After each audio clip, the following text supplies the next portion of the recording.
friends. Hello, welcome back to another one in the countdown of the greatest movies of all time, according to me and my friends. And we're going through our top 50. There's a playlist down below. You can check out the previous streams. We started at 50. We worked down to through all the way to 31 last time. So we're now in 30 through 21. That's the next phase that we're getting through here, counting down not necessarily what would be, cinematically, historically, the greatest films of all time, but personal favorites here. This is the movies that the panel and I love the most, care about the most, watch maybe most often, the ones that resonate most deeply with us. And when I say us, I mean these phenomenal gentlemen. We've got Matt, Mr. Gretzky 9966. How you doing? Hey. And we've got Carlito Classico. Hey. Hey, are we the Fonz now? Hey. Gentlemen, welcome back for another round. As always, their links are all down below in the description for this video. But I made a comment. We were sitting backstage and I said, I'm kind of excited to get into 30 to 21. And I said, it's kind of interesting that I have a Gene Hackman movie and he just passed away in this set of 10.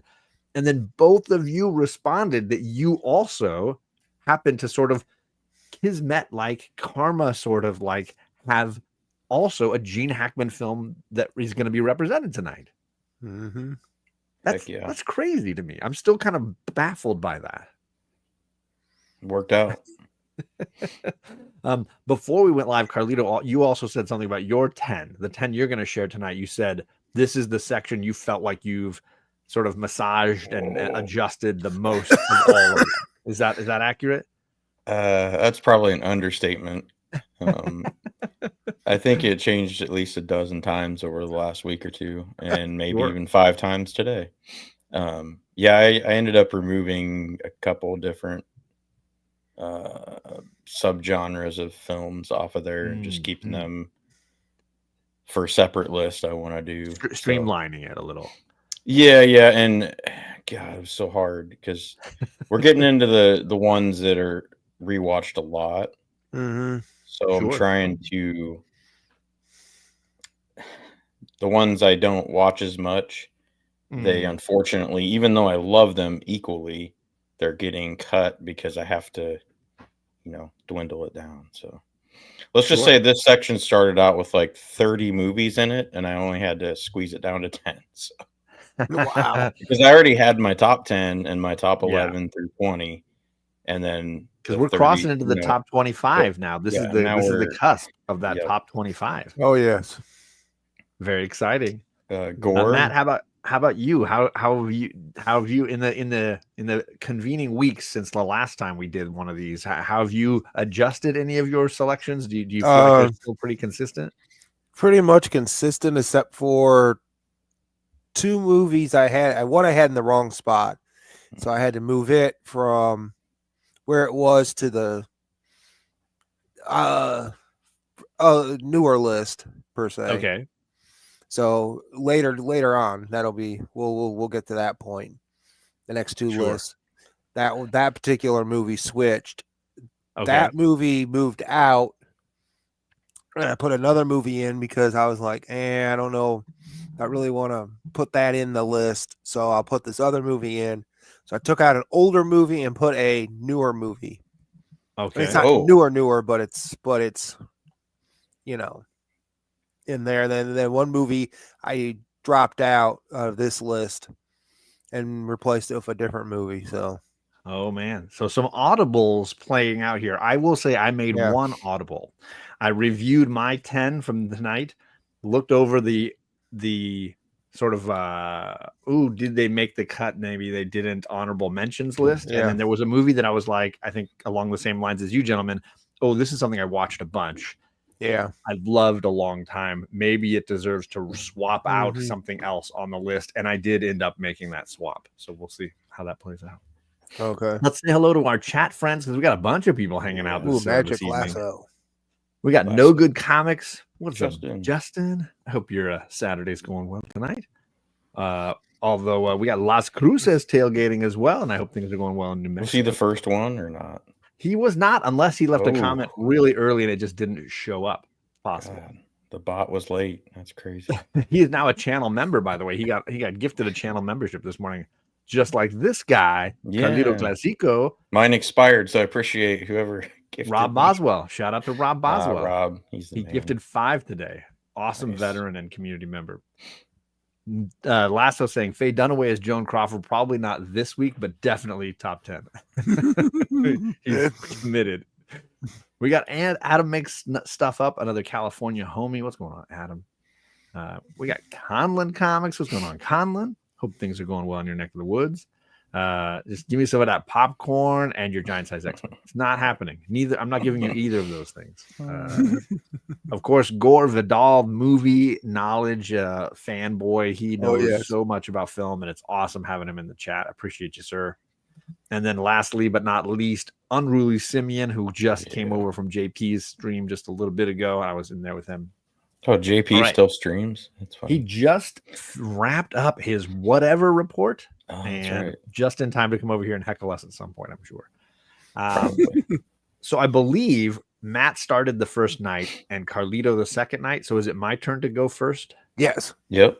I thought so. All right. So we're going to kick it off with my number 30, a movie that I've watched a ton, a movie that I've probably bought 4 times. We're talking Back to the Future.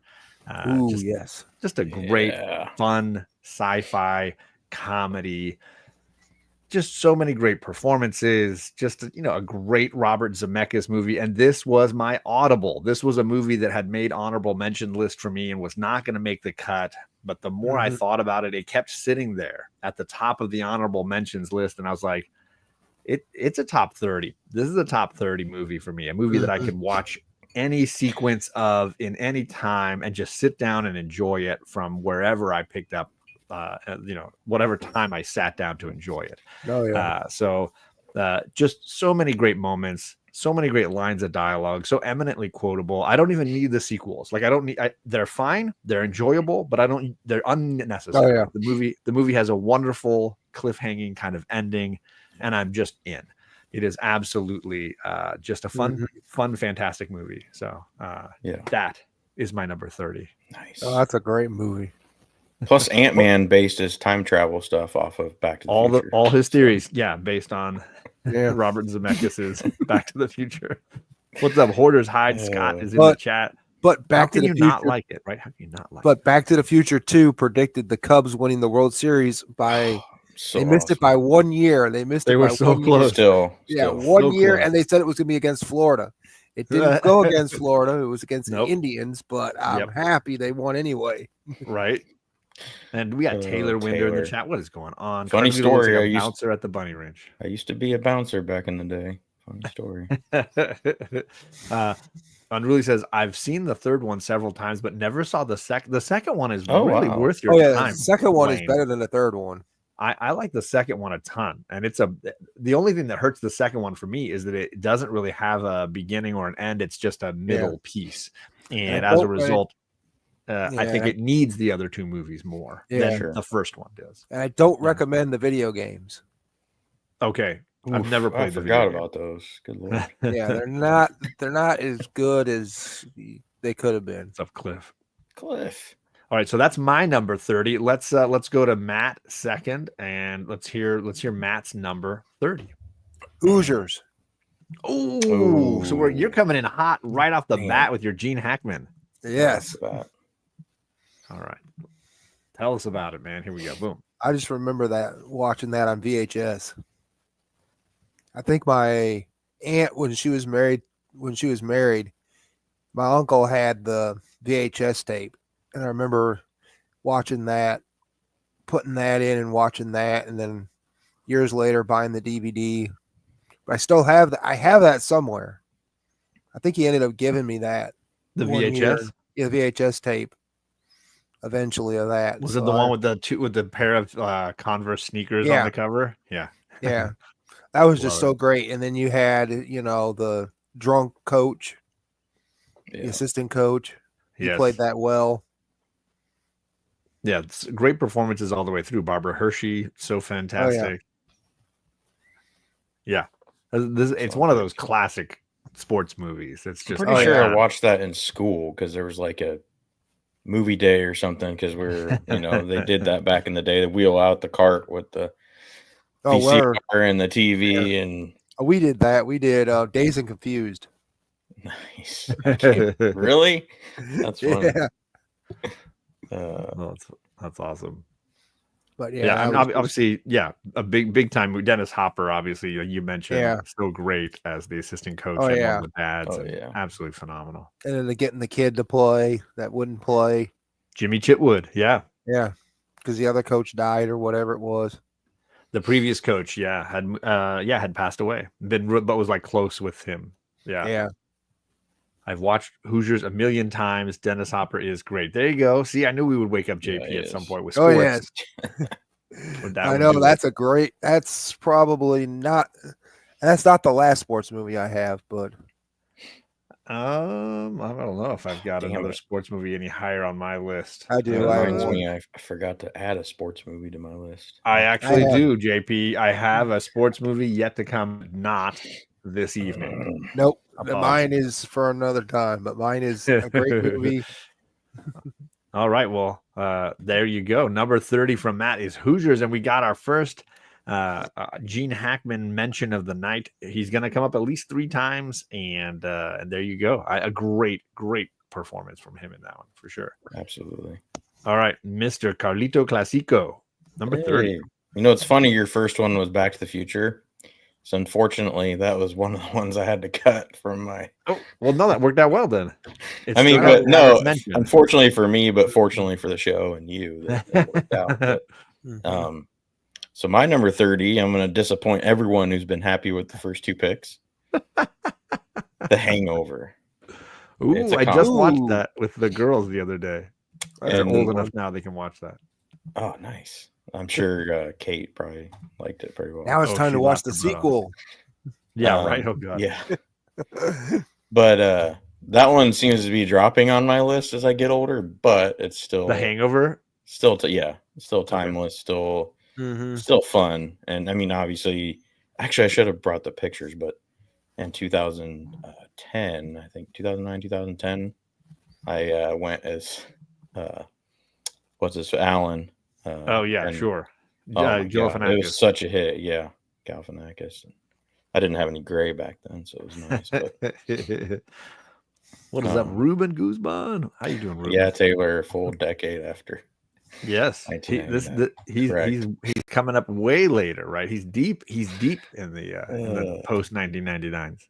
Anyway, I mean, it's not really a deep dive on this one. Just one of my favorite comedies that I rewatched. It holds up really well. Oh yeah, I think it holds up really well. Both of my daughters loved the twists and each layer deeper into this crazy night that they go and there's so many great cameos, so many great comedians. Rob Riggle as the cop, so great. 2 or 3 of those guys. So for sure, absolutely. I mean, this kind of set Bradley Cooper on a different path. I feel like in a big way. He kind of became because he was the handsome, sexy one. Like he became a bit of a sex symbol, coming out of this movie. But wasn't Mike Tyson in one of them? He's in the first one. I don't know if he's in the other ones, but he's in the first one. Yeah. I don't know. It's his tiger that's locked in their bathroom. Remember? Yeah.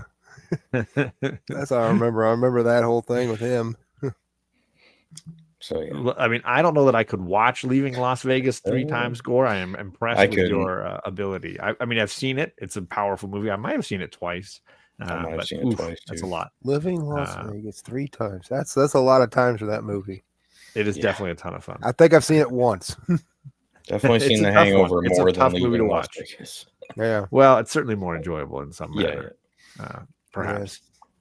All right. Well, good that we've done round 1. We've come all the way around. I realized I got to change the number on my next pick here to 29 because we're now on to 29.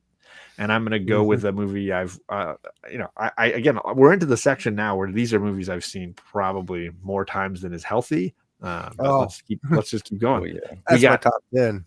Aliens. So good.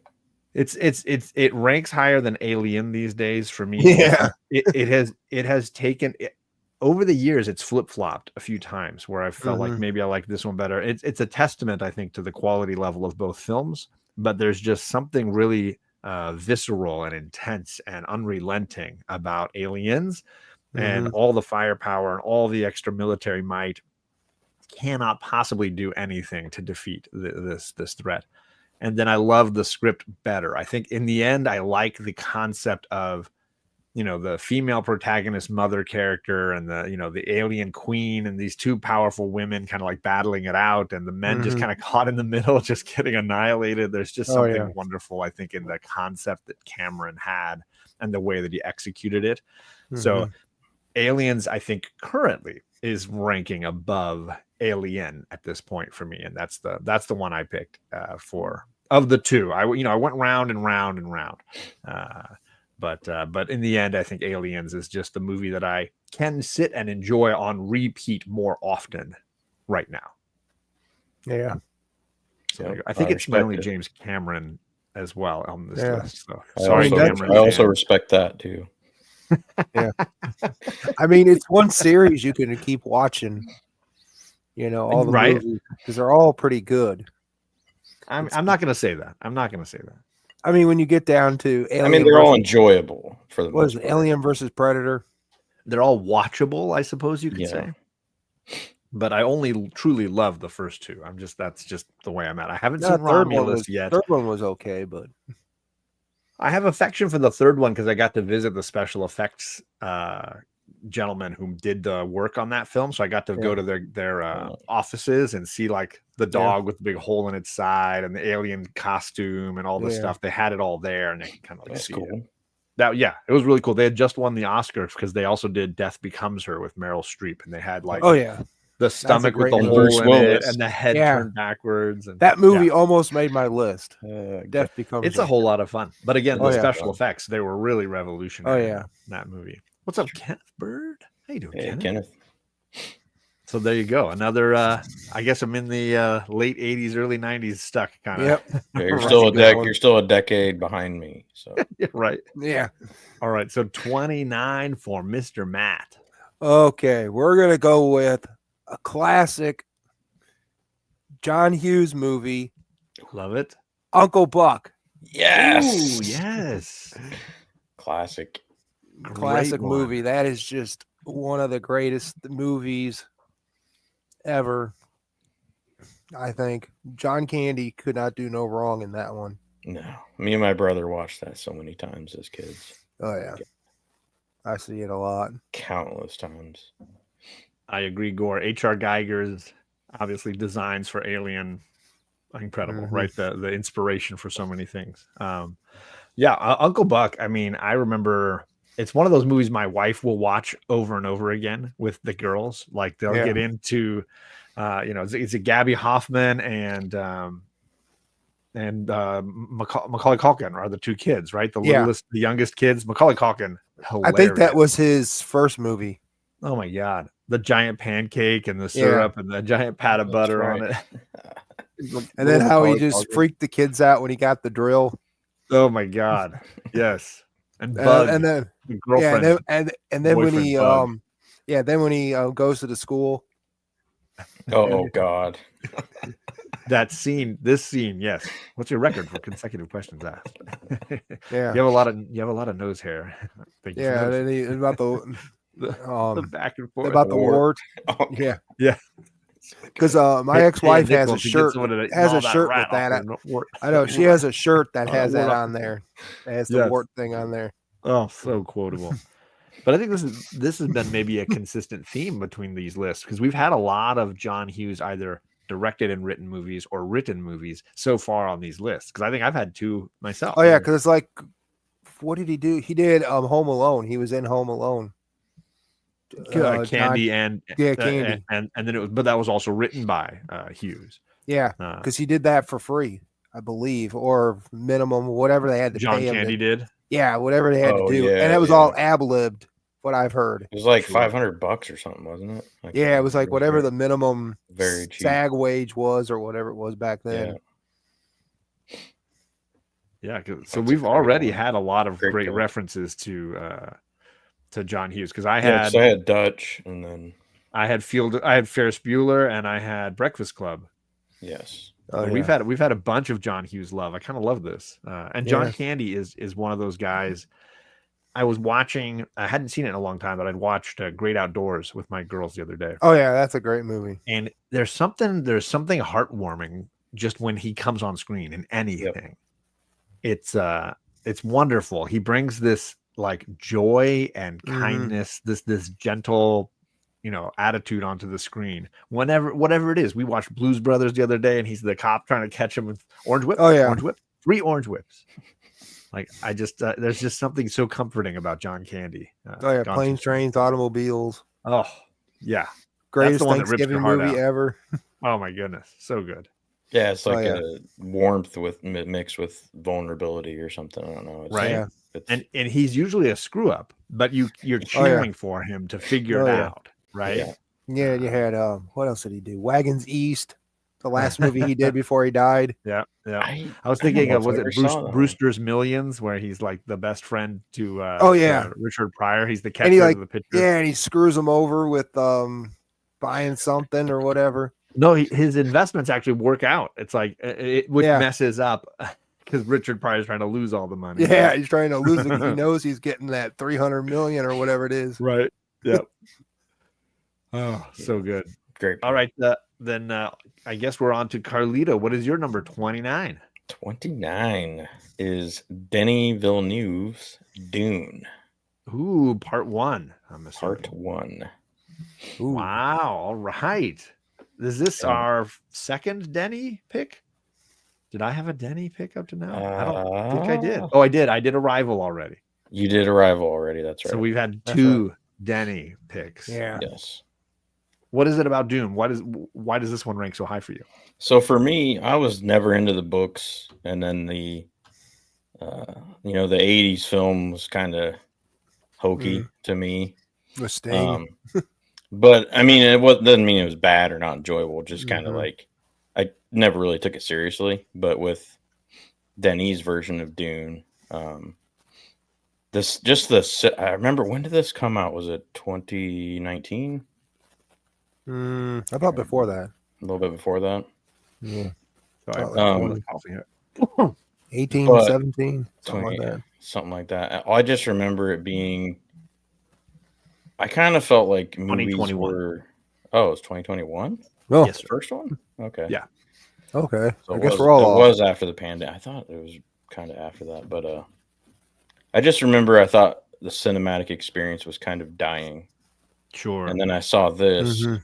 and it just took me back, man. It took me back into, the cinematography, the soundtrack. Oh my goodness. Yeah. the effects. score, the Mhm. effects. And the funny thing was, like, I've never been a huge Zendaya fan. However, I could tolerate her in this, and I actually didn't mind her. Sure. No I mean, Spider-Man for you. she's all right in that. I just didn't like. I don't know how they kind of like changed the whole like Mary Jane or MJ. Like, I don't know. Sure. They kind of played with that a little bit. It just didn't land for me. It wasn't Okay. anything the big deal, but so yeah, like I mean, I can't even put it into words. I'm not as No, it's I get what you're saying as far as it being a eloquent. cinematic experience that you're Yeah. really kind of like completely lost inside of. And it got me so into it that a friend of mine from work, who's a huge Dune snob / enthusiast, I borrowed the first book from him so I could start reading it after I saw the movie. Were you But I able didn't to finish it. I did not finish it fast enough, and he wanted it back so he could reread it. So I was like, Okay. okay. I just kind of gave up. I kept it for like a week after he mentioned it, and then he kept bringing it up. So I was like, all right, and brought it back and threw it on his desk. I was like, here you go. But I have a copy of it in hardcover, and I've never read it either. I need to get around to it. yeah, there's the great whole comments about world John Candy. just Sorry. fascinating, and Yeah. Oh, absolutely. It's just so complex. I think that in the novel form, I think it's overwhelming. I mean, when you hear about it, if you've never seen it or read it, or the whole spice thing, kind of sounds silly, but they put a serious kind of context and spin on it that I like. So okay, at least that's what I gather from like people outside that kind of like. it works in the movie. I was totally thought wrapped it up was. in the concept in the movie. So. Uncle Buck, Great Outdoors, sure. And then he also mentioned Armed and Dangerous with Eugene Levy and God, Oh, yeah. Ryan. Oh, he forgot about who was Harry Crumb? Or Volunteers with Tom Hanks. Yeah. Harry or Crumb, Splash, also with Tom Hanks. Splash. Oh, and with Eugene Levy as well. And the one with he was in that one, wasn't he? In the one with what was that one with Bill Murray? The one that went into the military. Stripes. Was he in Stripes? Yeah. Was he one of the guys in Stripes? I think so. That sounds familiar. That sounds right. Classic. Awesome. Well, good. Some Denis Villeneuve loves lots of sci-fi early on. Although I definitely had a lot of sci-fi to start off with. So. Well, let me go with one of the. I got a few. This section of my movies has a bunch of classics, like older films. Cool Runnings. I forgot about Cool Runnings. Cool Runnings, great one. Great. That was an awesome one. I got that on VHS somewhere. I'm gonna. I'm gonna go with. I think this might be the first Paul Newman movie on my list. I'm gonna go with The Sting. Ooh, I got that on my list too. I love this movie. I was talking in my mind between Butch Cassidy or this, and do I want to have both or whatever. And The Sting just kept always staying at the top of the rewatchability factor. Right? It's just one of those movies that has so many great little performances, little twists and turns. The music is so great. The use of the Joplin music and the chemistry between the leads is so strong, and they both have so many great little moments in the story. Over time, I think Paul Newman's become my favorite actor. I've yet to really see a movie and be disappointed with anything he's doing. And most of the time, he absolutely just draws you in, and you just can't look away.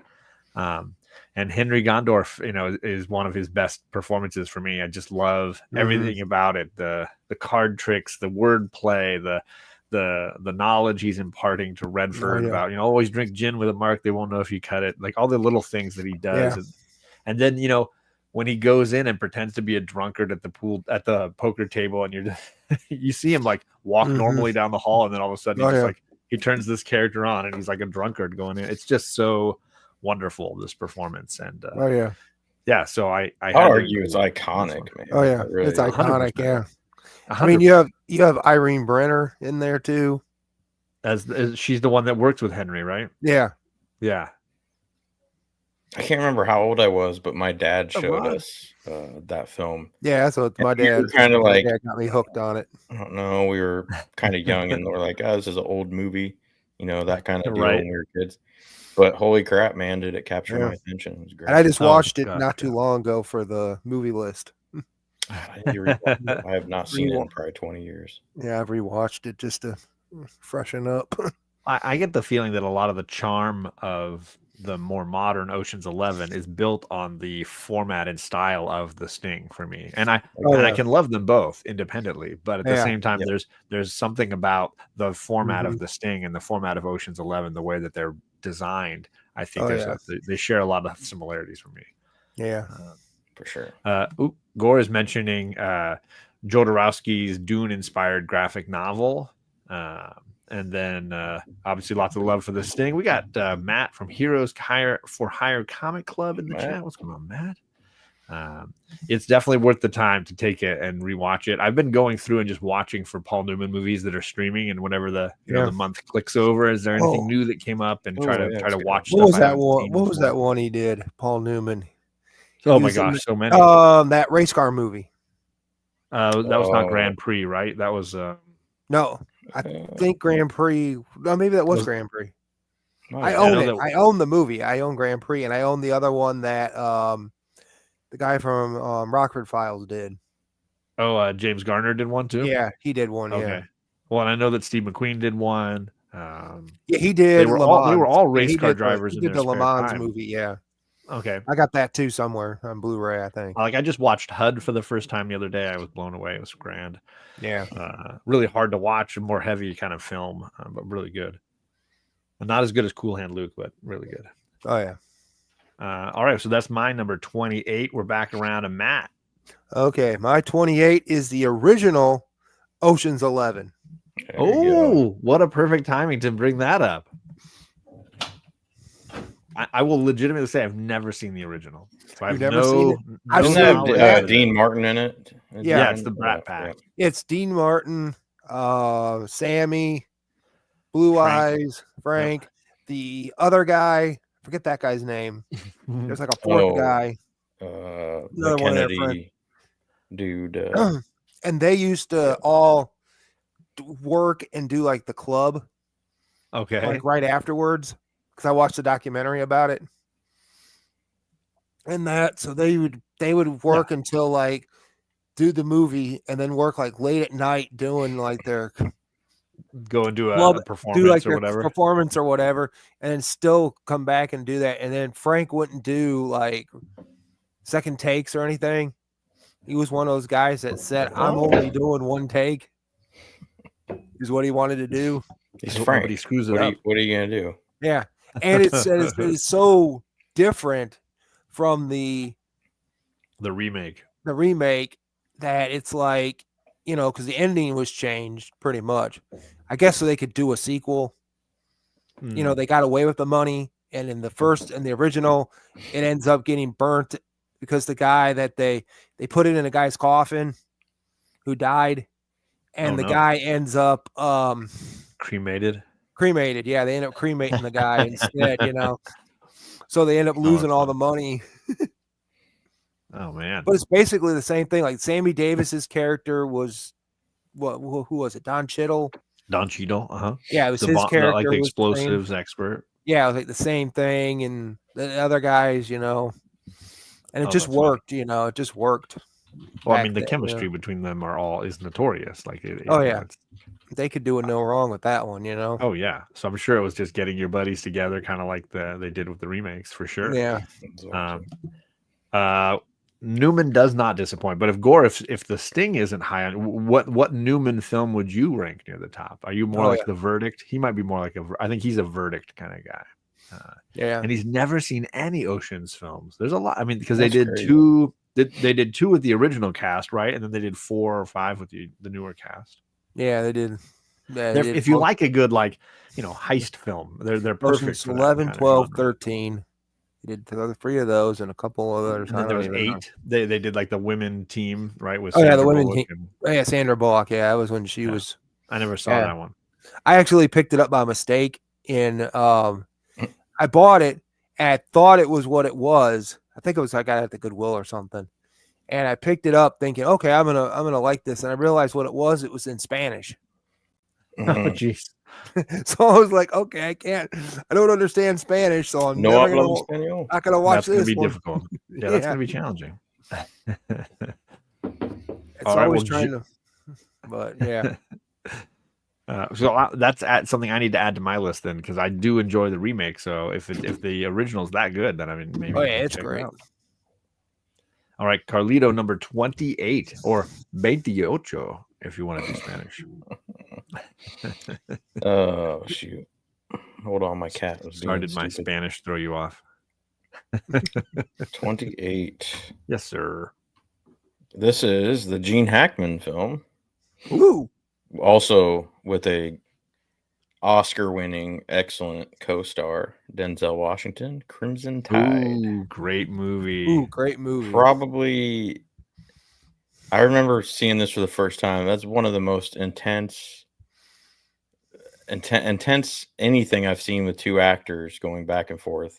That was the political, the philosophical, the psychological ramifications, everything in that film, just superb. And even like the outside world stuff that goes on too is kind of interesting. But also stacked cast. James Gandolfini's in there. The dude that was in Lord of the Rings, I can't remember his name right now, but he was in there. Gandalf. No, the no, he's talking about Aragorn. Yeah, Aragorn. Yeah. Hey, Tony, how you doing? Yeah, now I'm soundtrack score. That was Hans Zimmer synthesizer score, but dude, and it also had I think it was the Alabama Gospel, so I don't know, whatever Okay. choir. And holy crap, I listened to that score on repeat when I was so I would have been like junior high or early high school. So yeah, great soundtrack. And I'm sure as a fan of this movie, you're aware of Quentin Tarantino's rewrites of the movie. I've heard rumblings, but I don't know specifics. So it was a script that they were going in and starting to shoot, and Tony Scott had done True Romance, and so he called. Okay, yeah. Quentin Did up and he you said, talk about that on the show recently? I think it's possible it's come up before. Or something. I don't know, but they basically paid him to rewrite, and all the stuff about Silver Surfer and all the stuff about like the Spanish horses and all that stuff is all Quentin stuff. If you watch it with this lens, it's kind of a fun way in which he dramatizes the sort of back and forth between these two characters as they're building the tension between them. Lipin's Honor Stallions or whatever. Yeah. Stick a cattle prod up there and Tarantino got get a horse to deal cards. He didn't get any credit for the script. Oh god, there's so much good dialogue and just yeah. I mean, it's not even really that action heavy. There's some, of course, but it's mostly tension. just drama, tension. Yeah. It's so good. Probably kind of like that old school military guy versus kind of a new age kind of thinking military guy. One of those better sub movies. Oh yeah, for sure. Yeah. Because there's only a few I can think of, besides Red October. One for Red October, yeah. That one with what was that one he did? Harrison Ford. Oh, K-Not or who? Harrison Ford did a movie with who? K-19 or something like that. that. The Widowmaker. Yeah, the Widowmaker. Yeah, he did that one, and then there was another one. It was 561 or something. I never 587, something like that. It was the Matthew McConaughey World War II film. Did not see it. About the U-boats. Yeah, but this is probably this one rates up there with Red October. Obviously, Das Boot is the tip of the spear on some of those things. Yeah, so it was fitting that this was already on there, but I was going to move it up, but it stayed where it was at. But that's a good spot for it. So all right. So look at all the Hackman love we've already had already. And you're gonna have to wait a little while to get to mine. It's a little further down the road here. Okay. One more. I just want to throw one more thing in there in case you're watching. But Vigo. Vigo. He plays the radar operator, or one of the radar operators. One of my best friends growing up, his stepdad is the one that showed me this. And after watching that movie with him, me and him were like talking about movies all the time. So he got me into a lot of movies. It started maybe a connectivity. You want to be a submarine guy. Yeah. Actually, I did have a classmate that became a nuclear engineer on a submarine, and nobody's seen him since graduation. So, my father-in-law My father-in-law worked on a submarine. He was a Navy man in a submarine during Vietnam. Legion. Oh, did Mark jump in the chat? What's going on, Mark? Mark, I got a DC movie on here tonight. You got to stay. Remind everyone that King Kong from RKO is the greatest film of all time. Oh, yes, it is. He's just done. That might make my list. He's dropping that microphone and walking out the door. So there he goes. Good to see you, Mark. Hope you're doing well, buddy. Yeah, good to see you, Mark. Yeah, Crimson Tide, great movie, and one of my favorite Hackman performances, I would say. Heavily rewatchable too. All of his films. Yeah. Just he really has like a strength in that, an intensity. Really great. Awesome. I like his little dog too, Jack Russell Terrier. Yes. That like pees on stuff in the middle of the ship. Like that doesn't seem sanitary. Yeah, that's fine. Like somebody's gonna walk through and step in dog poop. I'm gonna go with probably the darkest movie on my list. The movie that's probably most people would not choose to rewatch very often, but something about the filmmaking that just draws me in. David Fincher, Zodiac. This is a movie that it might be the history in California. It may be the fact that I'd read a lot of true crime stuff, and I've read several books on this topic. It may be David Fincher's ability to capture paranoia and obsession and tunnel vision, especially with male characters who just get so myopic in their focus. And it may just be the phenomenal performances across the board. Something about this movie is so deep under my skin sometimes I just can't, like, you can't look away. And the way that they shoot the movie so that it only is from the perspective of people who live to tell a tale, right? Only from things that could be verified through eyewitness accounts. None of the Zodiac crimes that had all the victims pass away are included in the story, and there are plenty of them. Instead, it's only focusing on the crimes where somebody survived or there was an eyewitness account, and it really gives the film this sense of reality that is really hard to shake. And then of course you throw in Jake Gyllenhaal and Mark Ruffalo and Robert Downey Jr., and it's just really becomes one of those movies that just feels so incredibly authentic. And so yeah, it's not an easy watch, and there are sequences like the woman in the car with her baby that are really hard to watch and that I struggle to get through on rewatches. But there are also sequences with Downey Jr.'s character's descent into alcoholism that are so you just get so drawn into his performance. Alcoholism, Iron Man. I mean, right? Yeah. So absolutely fantastic movie. If you haven't seen it, I recommend it. I'm a David Fincher fan. I really do like his films, and for the most part, I mean, even the ones that other people don't enjoy, like Benjamin Button, I can watch Benjamin Button again and again. I still haven't seen something about Zodiac, it just sits a little higher for me. Great pick. I just rewatched that last year, actually. Did you? So I was talking to Dan about it because we talked like thriller horror stuff, for most of the year. But yeah, and I hadn't seen it in a while, and I know that it is high on people's list. And I was like, I remember it being good, but I don't remember it being great. So I was like, I'm gonna go back and rewatch it. And holy crap! How did you feel about it on a rewatch? Oh, I liked it better. I mean, yeah, it's dark and it's not hard for me, but I can see how it would be hard for, in general, people to rewatch. Sure.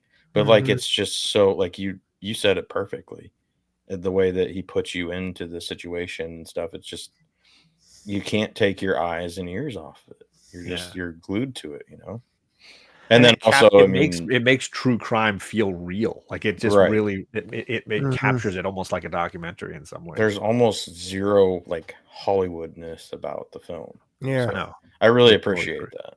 Yeah, because it feels like a novel. Feels like a Nolan-esque version of true crime. It feels like they're trying to peel away the glamour and really focus on what really happened. And in that way, it's less James Hollywood Bond movie. Oh, that'd be great. All right, so Matt, number 27 for you. 27, Jaws. Ooh, bringing that back.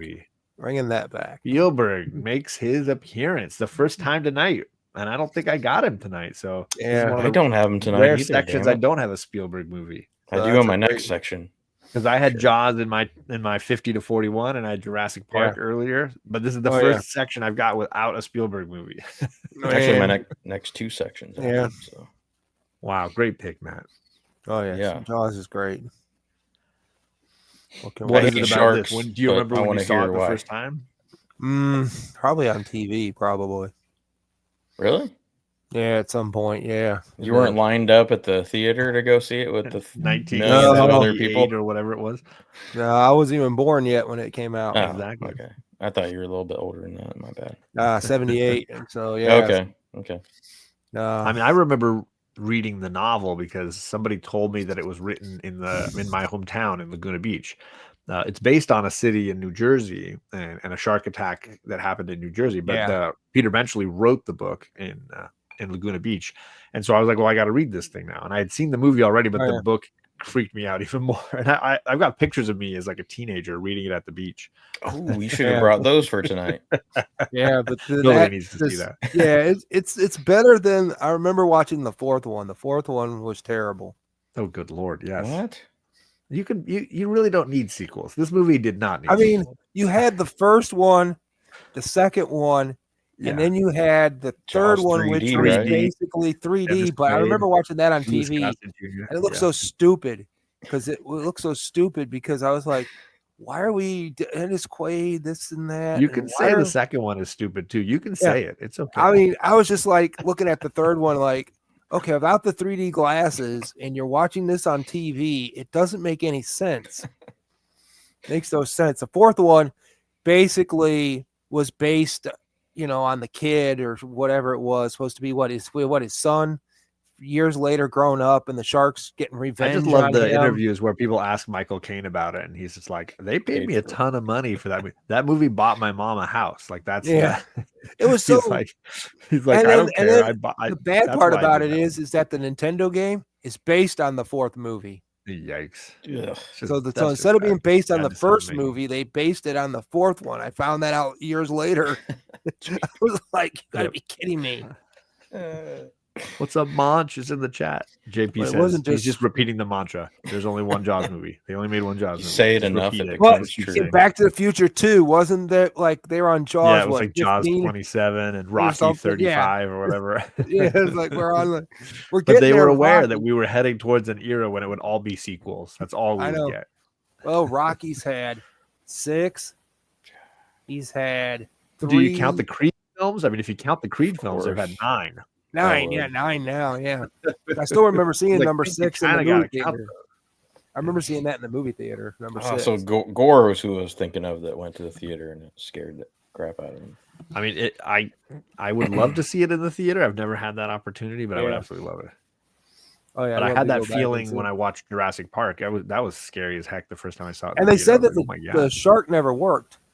No, in the first one. So yep. They had to work around. And then they said that's how they figured out that if we don't show the shark, it made it even more scary. I think there's a documentary called "The Shark's Not Working" that's supposed to be all about the experiences making Jaws and how. And now they don't even have to getting fired and. And then they brought Spielberg in. I watched that thing about the ride. They brought Spielberg in Hollywood Studios. To work on the ride. Now it's not even there anymore. The only way you can see it is if you. I saw it's in Universal in LA. Well, it's not in Florida anymore. Oh, okay. The only way you can see it is it was replaced with something else. I forget what it was. Harry Potter or something. Goodness, I hope not. But I love it at the one in LA. I saw it in Florida, but they took it out, and the only way people can see it, I think they were saying, was in Japan or something like that. Universal Japan still has it at least.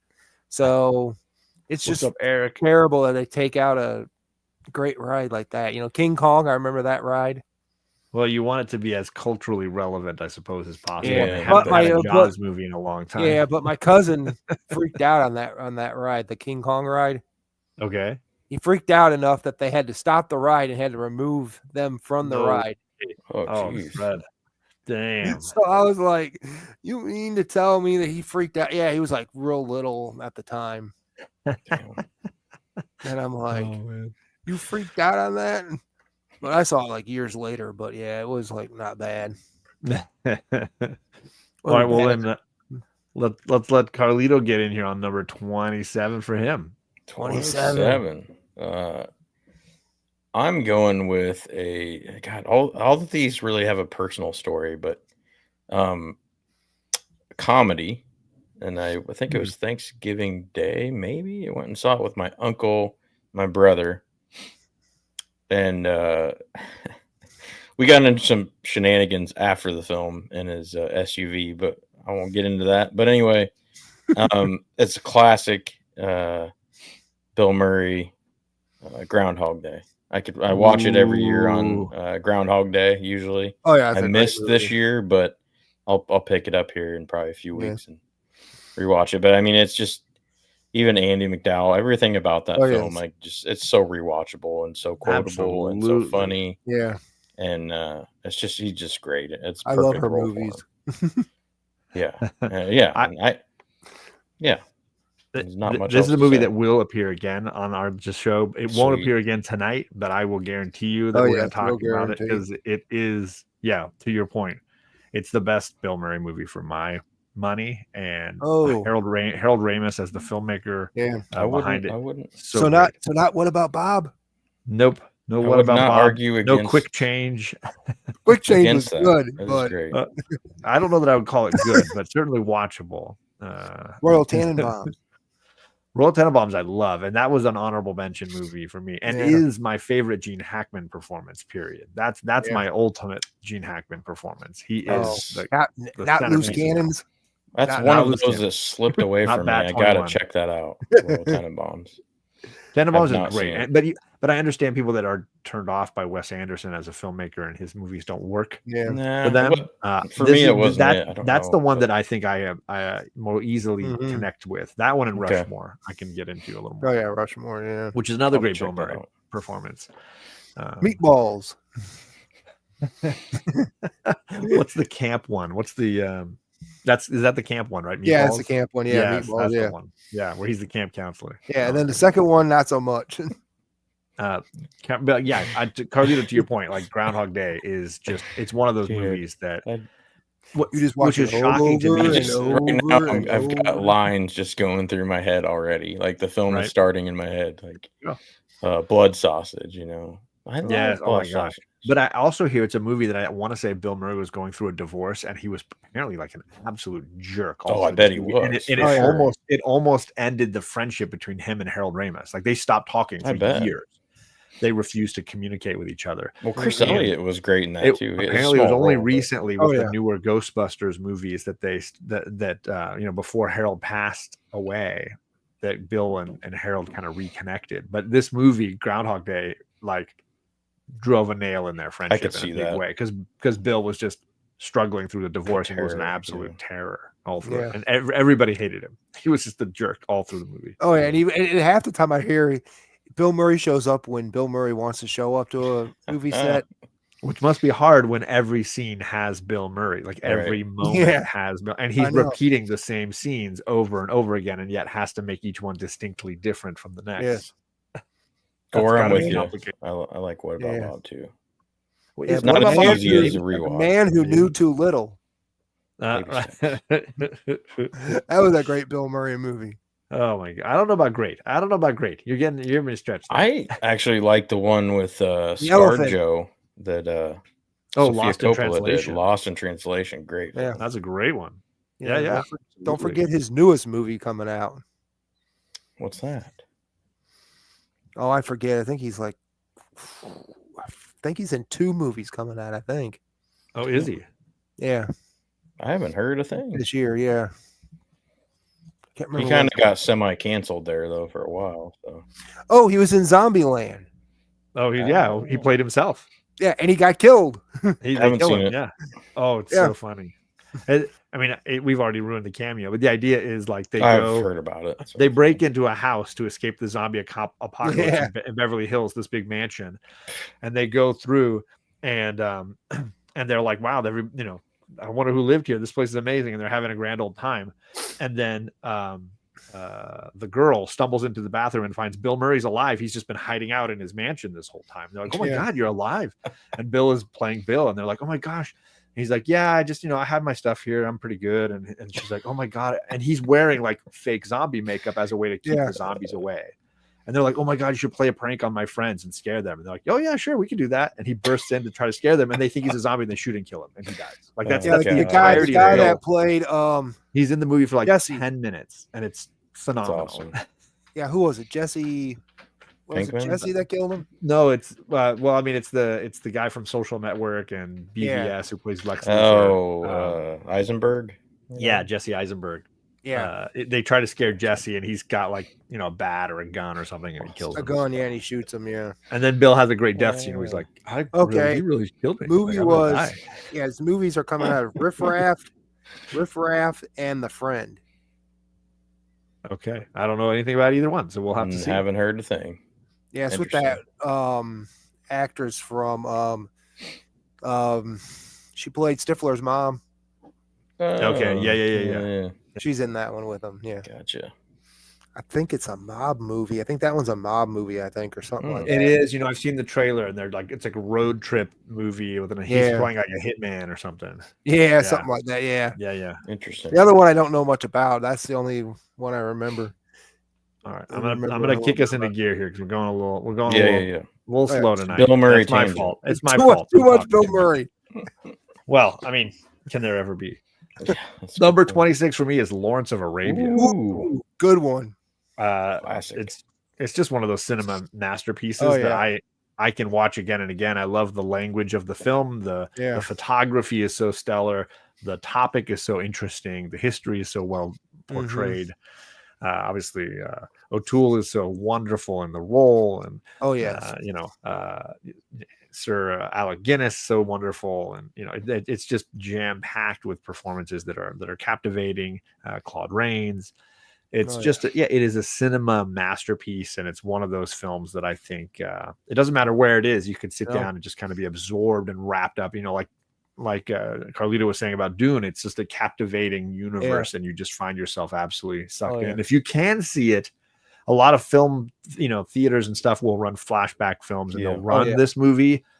It's worth the time. I've seen it in a theater twice. I've enjoyed it both times. They usually have an intermission, so you can go get another bit of popcorn and those kind of things. But the AFI has it on their top 100. Oh, of course. It's usually a top 10 for a lot of people. The only thing that holds it back for me is it's just really long. So it's hard to have the time nowadays to sit and watch a 3-hour movie, but it is spectacular. And something that doesn't get mentioned enough is the woman who edited this movie by splicing it. It was one of her first movies. And she worked on movies all the way through to Out of Sight with George Clooney. She was editing movies. Awesome movie. Had an incredible career editing movies. And she went from splicing to digital editing films. I believe her name was Ann Coates, but she edited some of the greatest films of all time, and continue again all the way into the 2000s. She was editing movies from Lawrence of Arabia to then. So just something that's kind of cool. That's great. I saw it for the first time in a theater. Agree with John. See it there.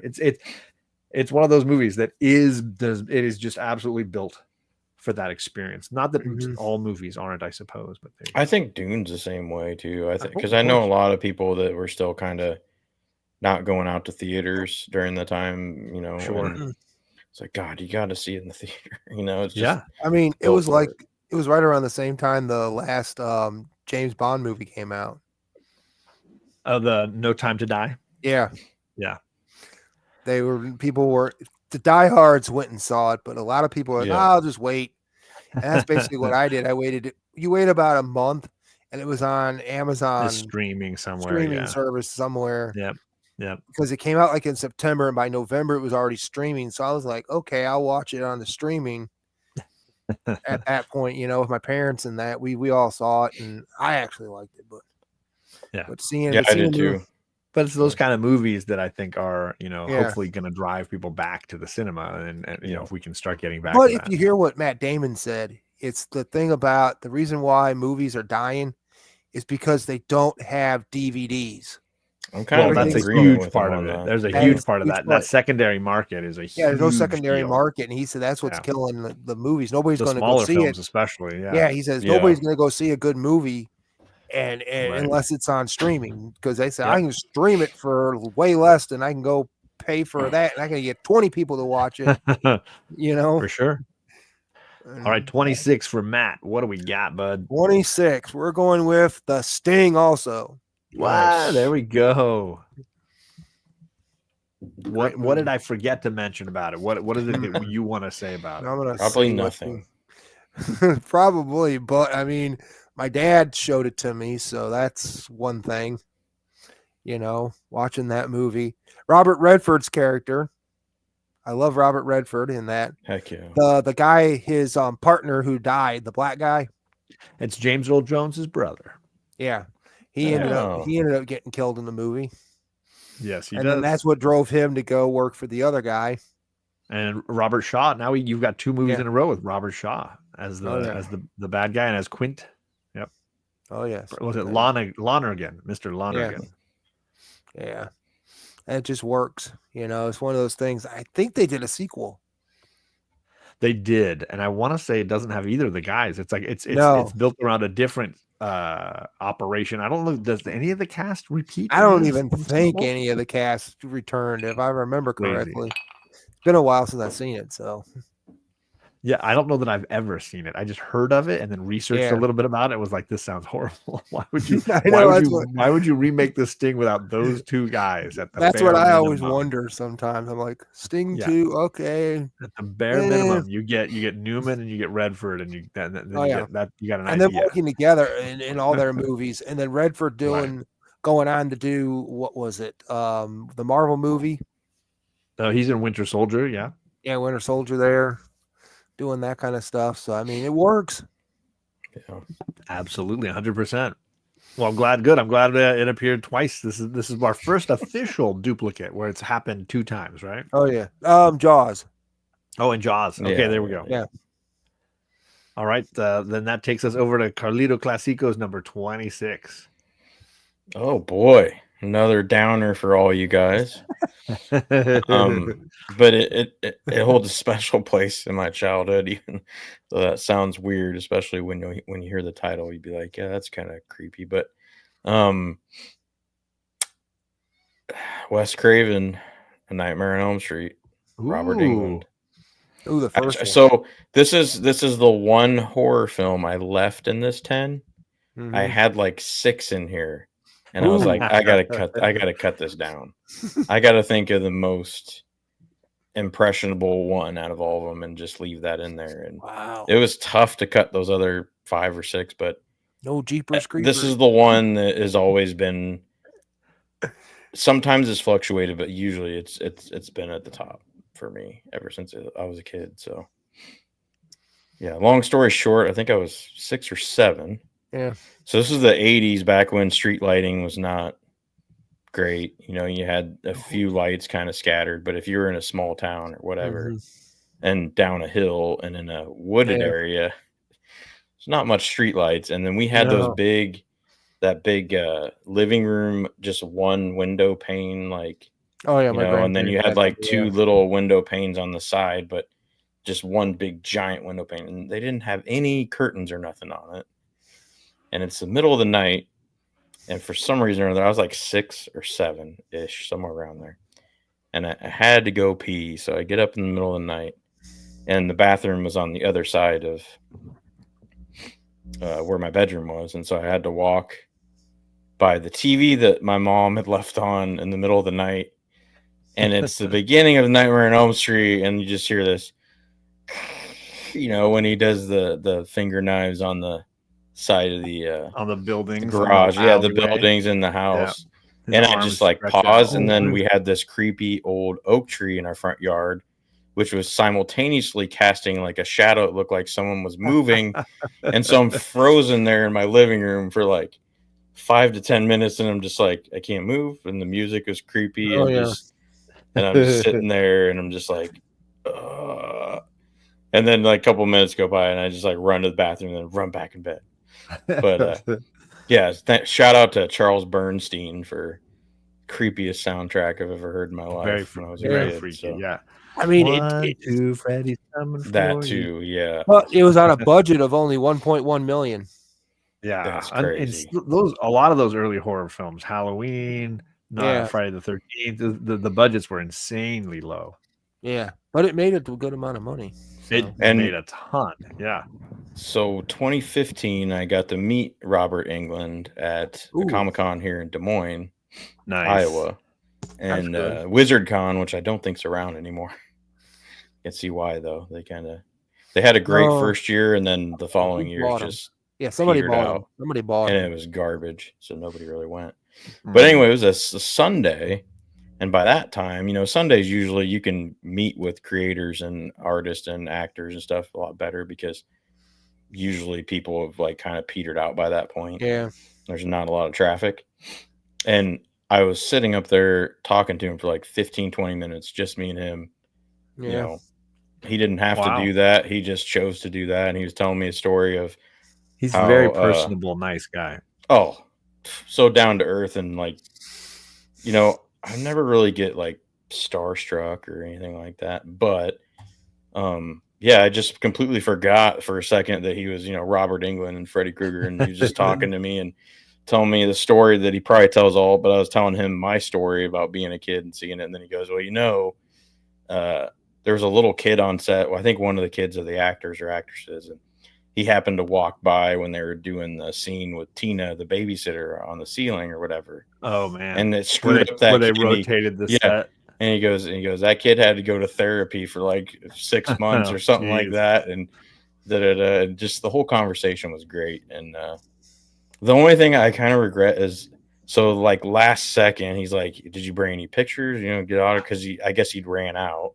Okay. And I was like, no, but I was like, I know a little spot in the corner. I'll go buy a couple quick, bring him over, and I did that. But I didn't get one without his makeup on. And I was going to. I just grabbed like the two. Kind of I just grabbed the two popular Freddy ones instead. Sure. And I was like, man, I should have got the actual Robert Englund one. Sure. But anyway, So, Adrian. Actual Dracula. What's up? And don't forget, Johnny Depp was in the movie. Yep. Oh yes, yep. So first role, yeah. He's the one that gets pulled into the bed with the TV. Yeah, he doesn't do too well in that film.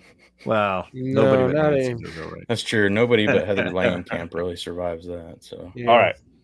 Let's go on to number 25 here. I'm going to go with my first comedy of the night. I am a big John Cusack fan, and this is the one that tends to rank highest for me these days. I'm going with High Fidelity. Ooh, that's an awesome one. I love a movie about nerddom and based on a really great Nick Hornby novel, which I really love, although the novel takes place in London and John Cusack and his writing buddies moved it to Chicago, and it works wonderfully there as well. Oh, yes. Chicago. Jack Black, Tim Robbins, so many great performances. The other guy that worked in the store with them. I don't remember that other guy's name, but he is a very funny actor who's been in a lot of things. Yeah, I know him. Yeah. The one that played his ex-wife. Who played whose ex-wife? Cusack's. Yeah. One of his, he's got several ex-girlfriends in the story. Catherine Zeta-Jones is the famous one. The main one, the main one. The main one is a Swedish actress. She's not been in anything else that I've ever seen her in. The one he ends up back with or whatever. Yeah, the blonde lady. She's from Sweden. She's got a Swedish accent. She was good. I can't recall her name off the top of my head. Music was great in that movie because I have the music is I have phenomenal. The soundtrack somewhere. Yes. And ultimately, if you've never heard of Nick Hornsby and his novels, which are phenomenal, there's so many great adaptations of his work that you could see. Just recently, Ethan Hawke did a movie called Juliet Naked, which is hilarious and really, really well done. And then About a Boy with Hugh Grant, really great adaptation of one of his other novels. Didn't Disney Plus redo this movie? They did a TV series. God, did they? TV series. Yes. With a female actor. Kravitz, who plays one of the girlfriends in this, plays the lead in that. I want to say they gender swapped the story and worked really well. It's a very funny series. I want to say it was like one season. I wanted to see it, but I heard it was really good. Yeah, really well done. So there you go. Comedy, John Cusack, one of my favorites. Oh yeah. Matt, what do you got for me? All right, you want another comedy? Let's do it. You want one that's another sports movie? Oh, we're back again. No. Do you want the Mighty Ducks? You want the best comedy for that genre? Which the second one was the worst for that genre? It is Caddyshack. Oh, there you go. Classic. Caddyshack. There you go. Because they say the best movie about caddies, Caddyshack. Worst movie about caddies, Caddyshack 2. Bill Murray. Bill Murray's back again. Oh, and don't forget, his brother had something to do with it. Oh, yeah. Old Brian Doyle. Yeah, Brian Doyle Murray is the one that they're basically basing it on, I guess. He's the head of the caddies. Isn't he in charge of all the caddies in this? He wrote, I think he wrote the movie, I think. That's a good pick. Yeah, he had a great part in Groundhog Day, too. He was and he got, and it was, I think, Rodney Dangerfield's first movie. I don't have a ton of comedies in my top 10, Gore. Yeah, so it's possible they said it was one of his first big roles, I think. Okay. I think he had a smaller role before that, but I miss Rodney, dude. Yeah, but Rodney like, oh, my arm. That's great.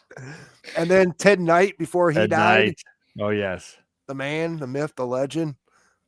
And he's so Harold good. Ramis directing it.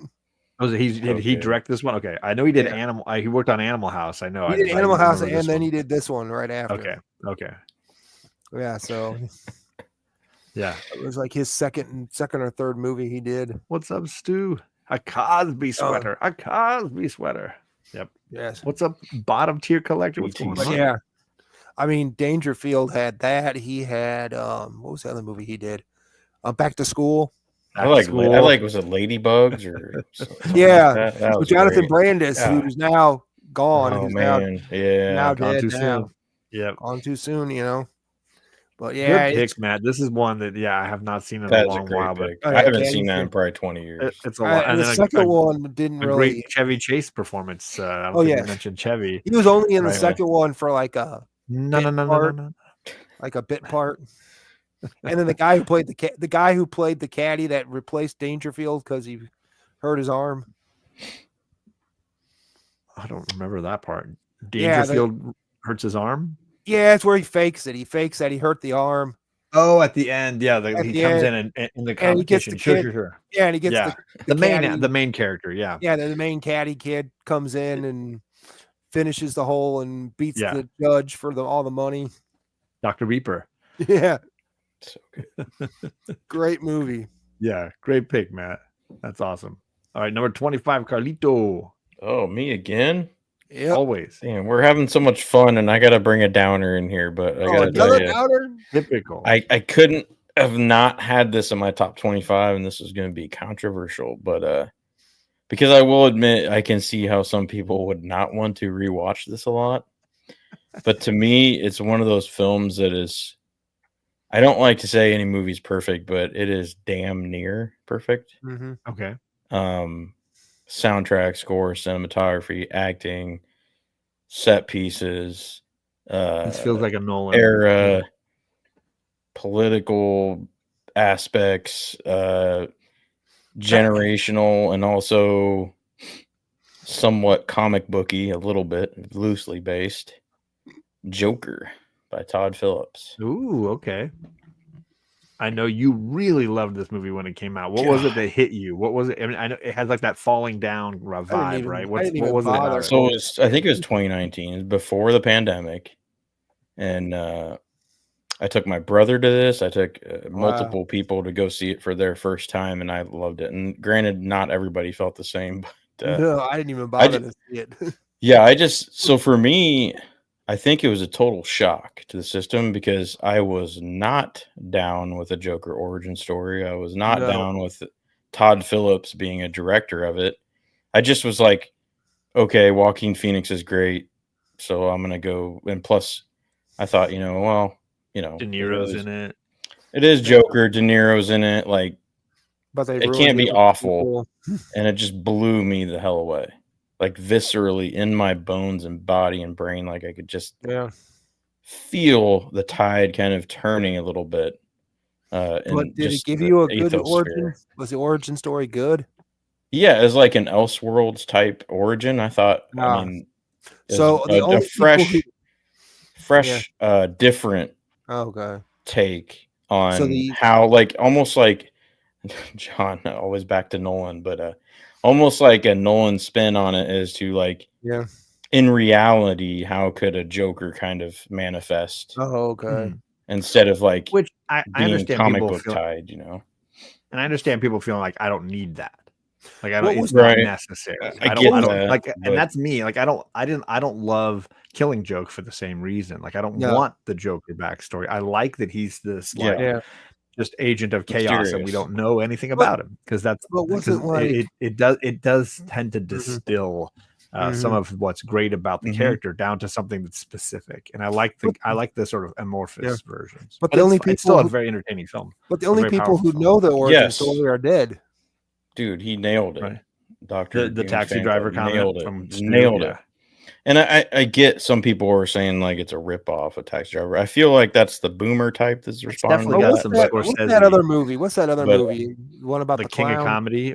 Yeah, yeah, a Kane lot of comedy. people. A lot of people You compared can it to see that. how it was definitely inspired by those films, but I don't Oh, think for it sure. blatantly ripped any of them off. But No, Yeah, but it drew from them in a big yeah, way. I for mean, sure. which Yeah. honestly, I think good filmmakers and good films kind of do that, and they should Yeah. do Of course. that.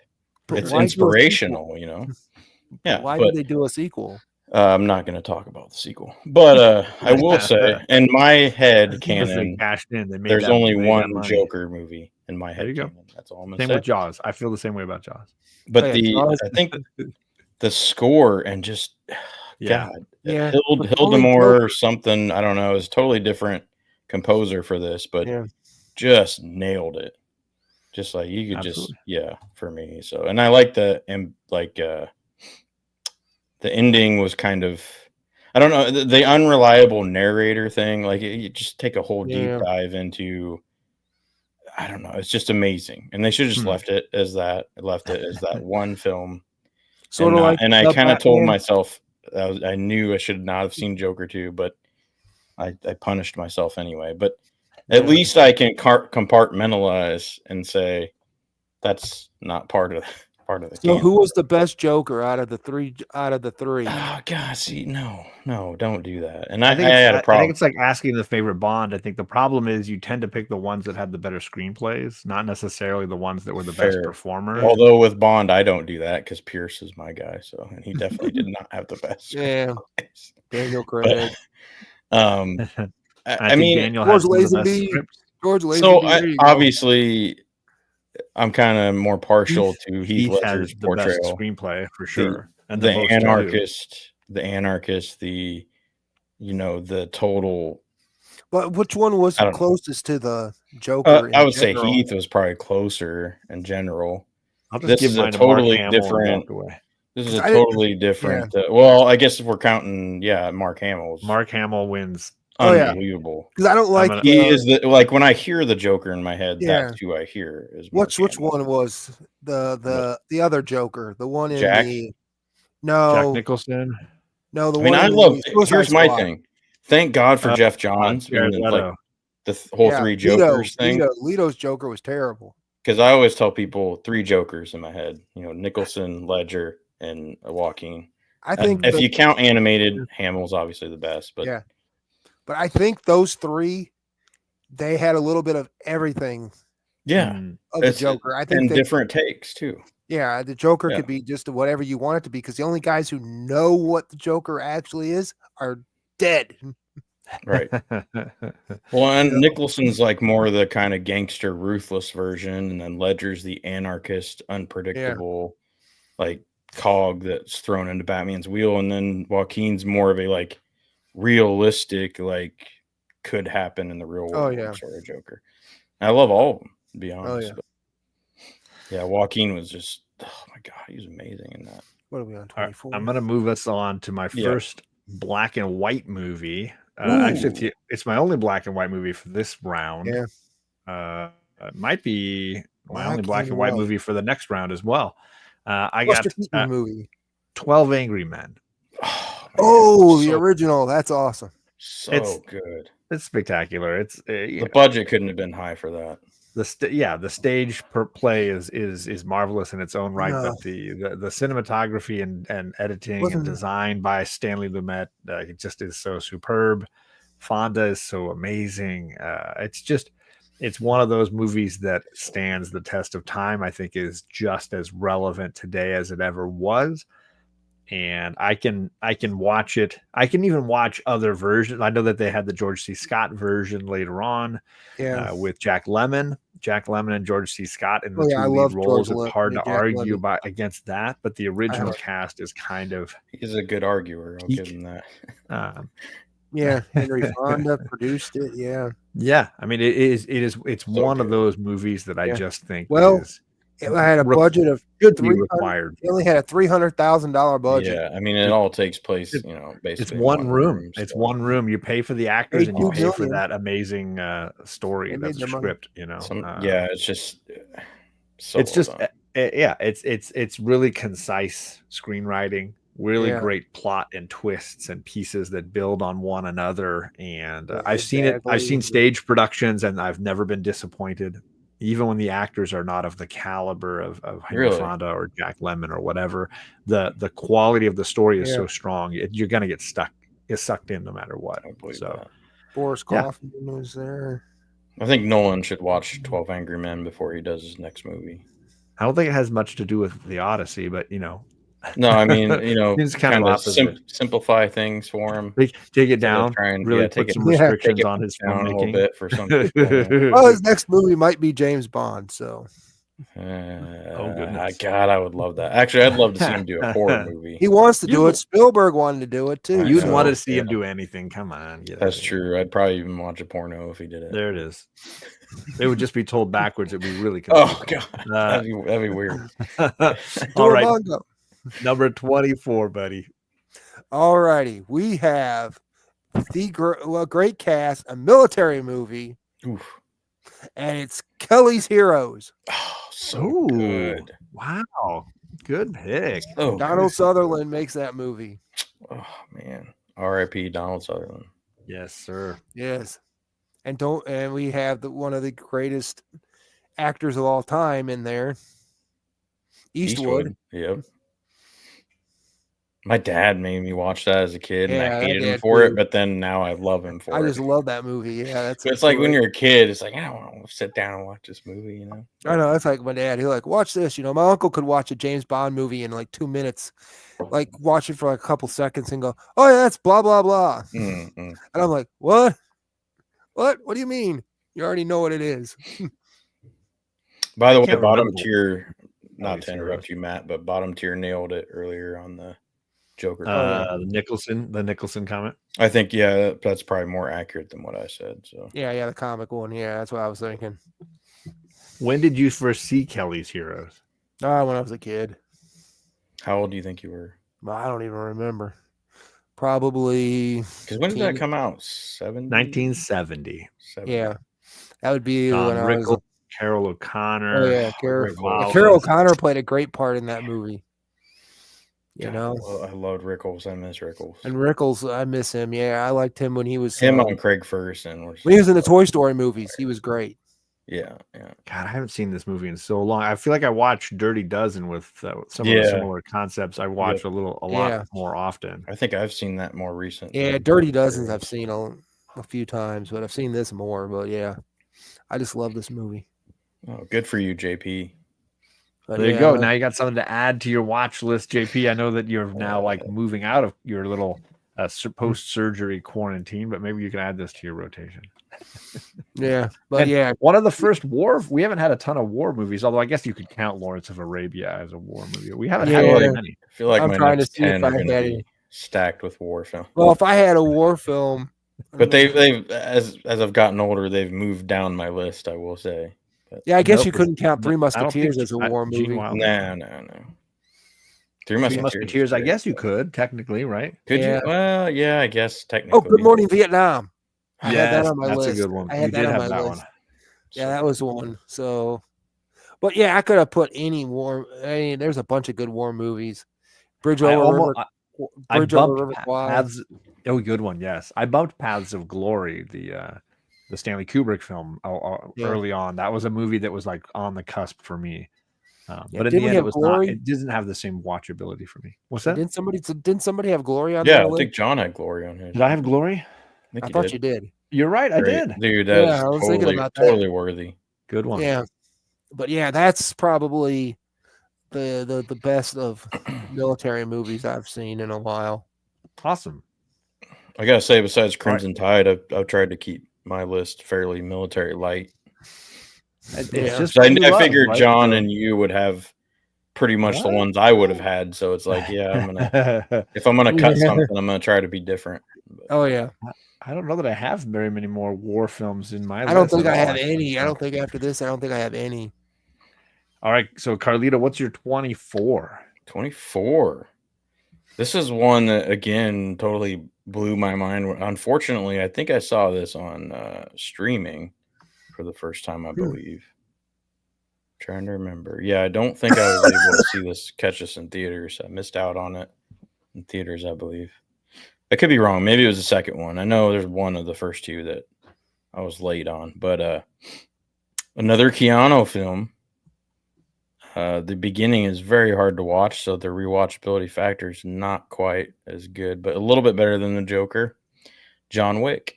I thought maybe. I love the gunplay. I love just the whole atmosphere they set up, the world, and then that guy that runs the hotel. I keep forgetting his name right now, but he was on From The Wire. Yeah. Oh yeah. Yeah, and then also Lost. that show with Timothy Oliphant.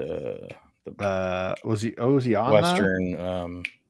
Was he on Justified? show. I don't remember him on Justified. Not Justified, but I mean, similar category, sort of. Is that town in Colorado? Anyway, I can't remember. Anyway, Yellowstone. Tombstone. Oh no, Deadwood. Deadwood, yes. Deadwood, yeah, that's it. Yeah. But that's not the guy that runs the hotel. Oh, that he owns the hotel. That guy owns the hotel. Right. Or Swearingen. Yeah. I was thinking of the guy that's the concierge, the black guy. Oh no, he's awesome from too. The Wire. Lance, Lance and Reddick. also he was from The Wire and Fringe. And I loved Lost. Fringe, but I Gone mean, soon. badass freaking Neo as a hitman, dude. It's awesome. It's good. And great skill in photography and editing and special effects, because the guns are almost all like plastic and rubber without any actual like muzzle flare. But he does. They add a lot of that stuff in later, and he actually created the whole flip. Yeah, the like flick reload. A reload, and I'm like, wow, that's awesome.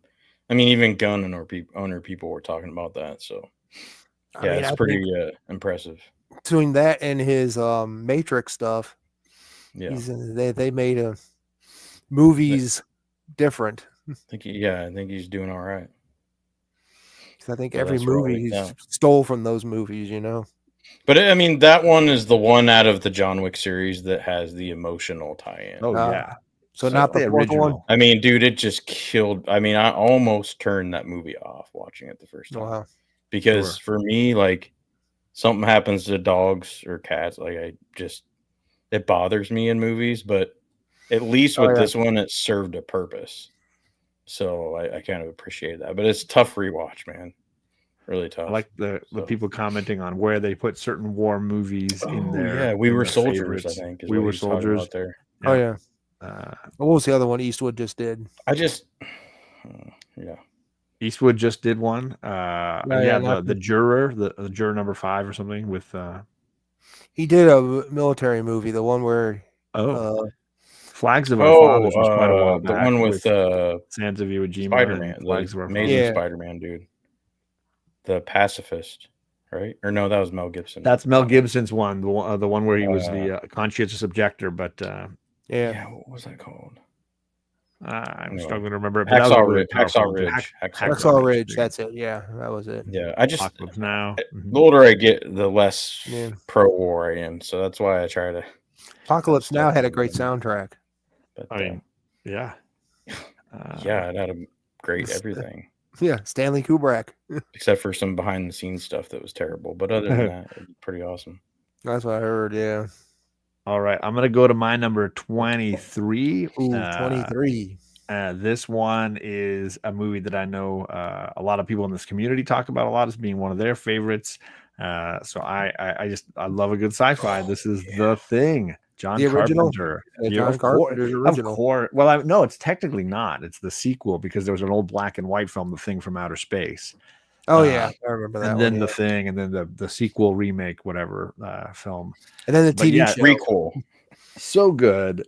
So good. Obviously, great cast. Wilford Brimley as great as just the doctor, crazy, so wonderful. Kurt Russell, just top tier, phenomenal. Diabetes. even the creature effects, which are clearly of a certain time, hold up remarkably well and are even so on the horrifying. Blu-ray and 4K for sure. So this, this is just an absolutely top tier. You know what's funny? I hadn't frequently, if not yearly, till last year, John. You'd never seen it at all, ever? Never seen the whole thing. This is right up your alley, I think. I know, and Dan kept harping on me about that. So did JoJo, and and I just never. It escaped me. It's one of those movies that just kind of like skirted by, and I never sat down and watched the whole thing, but I did, and I You're loved gonna it. mention- Immediately I bought think- it.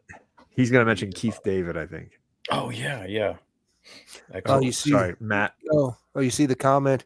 The guy What? gets the thing in the blob confused. Isn't Steve McQueen in The Blob? The original one, yes. Yeah. I don't remember liking the Blob too much, but The original Blob was filmed in Pennsylvania. Oh, really? I didn't know that. Yeah. So yeah, the ending to this movie is Great what pick. partly for me makes it Yeah. so great. Is just the ambiguity there at the end. Yeah. Is one of them the thing? Are both of them the thing? Are neither of them the thing? It works however you choose to view it in the end. I know John Carpenter has said that there's definitively in the movie a way to like see the answer. I don't think it's possible, Dude, but I I love don't- that he says that. For me, it's just beautiful. Oh, yeah. But it on a works. It works deep dive really, really after well. that movie, man. I kept thinking about that for months. That's So the good. best part about it. I feel like every time I've watched it, I've been like, I don't know, Keith David, did he not? I don't know. You don't have a theory, John? I know you have a theory. I don't think Kurt Russell is the thing at the end. Okay. I think that's Kurt. You So the think question for Keith me is David- whether or not Keith David is or not. Yeah. That's what I'm left wondering. Is Gotcha. Keith David the monster or not?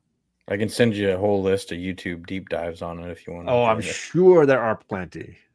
They're so good though, man. I can watch them all day. Oh yeah. Then we got the DC Exactly. comic. Oh, there's There's a wow. comic, That's- a thing comic book. Are you talking about? I don't want to the go thing? beyond the movie. I don't feel like I need anything. The movie is perfect where it is. Like I don't need more Yeah. at the end, and I don't want agree. more at the beginning. I don't know why Yeah. I would want to expand on this. It's like Yeah. this is all I needed. You know? Yeah. I don't know. All right, gotta let's rewatch that hear again. Matt's number 23. 23. We are going with Close Encounters of the Third Ooh, Kind. Spielberg again. I love it. Yes. Yes. Is that 2 Spielbergs tonight for you? Damn. I think so. Yes, Jaws, Jaws. and that. Yeah. Wow. Jaws and that. Yeah. It's a awesome Sorry, movie it's a where the longer kid just, title to type. where the kid Gives me a just second. There it is.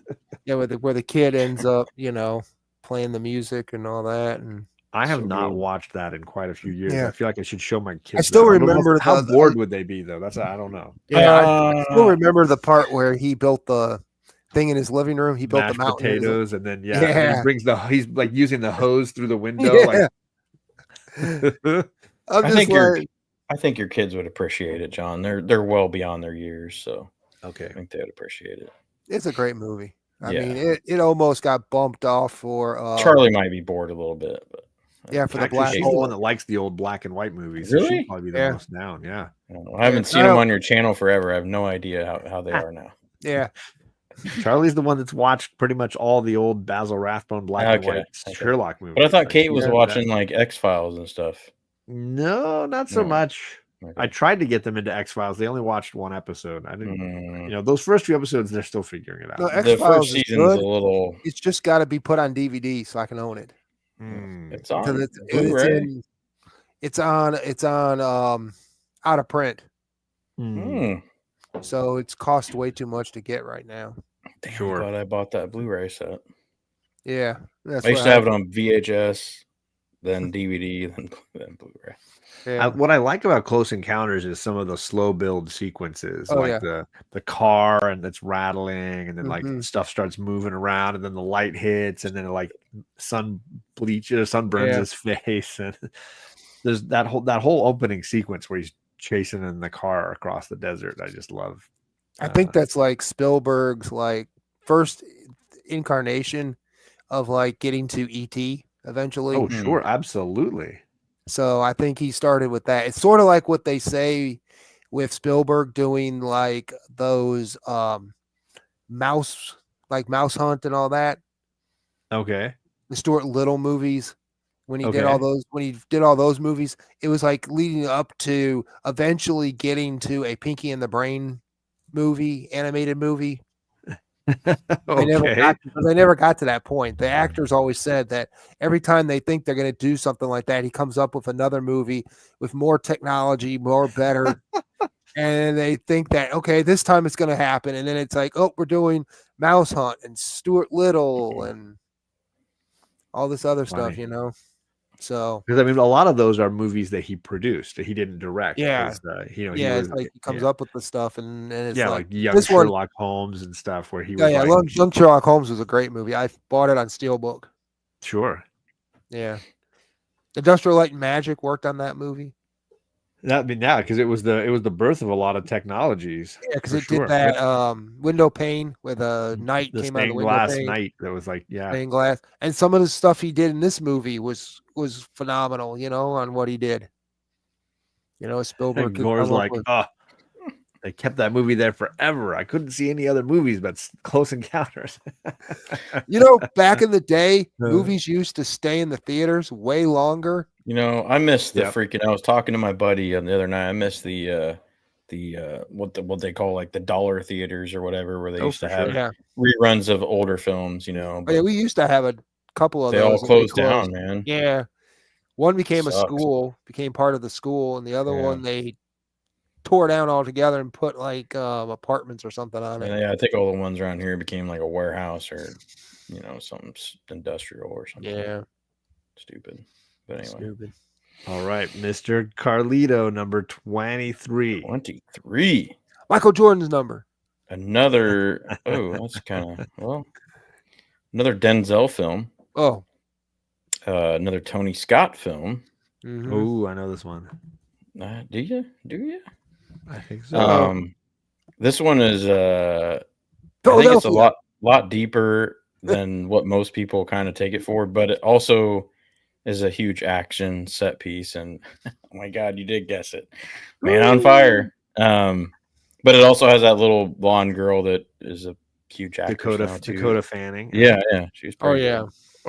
Or is it Elle Fanning? That's Dakota. I think I can't remember which one. I thought it was Dakota. Elle Fanning's her sister, right? Yeah. But Dakota was the one I think that was a Man on Fire. But I think it's severely underrated, and it's loosely based on a true story of an ex-CIA agent. So I also appreciate like where they kind of came from on it. Okay. I didn't notice this from actual Dracula. That the first comic he remembered owning was the Treasury edition of Close Encounters. That's cool. Holy cow. I didn't even know that existed. I gotta find it now. That's awesome. Right? Girl's gone. I'm going to find it. Hey, Tony's back. But yeah, Creasy, the ex-CIA agent, operative, has kind of a drinking problem. I mean, kind of, yeah. But for me, like also the whole the medallion that she gives him of St. Jude, patron saint of lost causes, stuff like that. Yeah. Like, I grew up Catholic, and I don't know. There's little pieces of Catholic nostalgia kind of in my history and whatnot. But so like stuff like that, and then I mean, it's really interesting what goes on in Mexico and stuff down there. But yeah, I think Denzel plays a little bit different role than what he usually plays in this. I mean, he's still that strong kind of hard ass type, but he's a little vulnerable in this one, and I love it. Yeah, I like the Equalizer films too. Oh yeah, movies. Yeah, those are fun popcorn movies. But I would definitely prefer. I would prefer Man on Fire to those. But I own them all, and I love them, and I like the third one too. That was in Italy, was perfect. But Denzel, still like Ethan Hawke. Yeah, so not necessarily a happy ending in that film, but I think it ended perfectly, and I think the action set pieces. Tony Scott had a real unique way of capturing the intensity and action of things. So absolutely. It just. Yeah, I just have watched it a lot, and I still could probably watch it.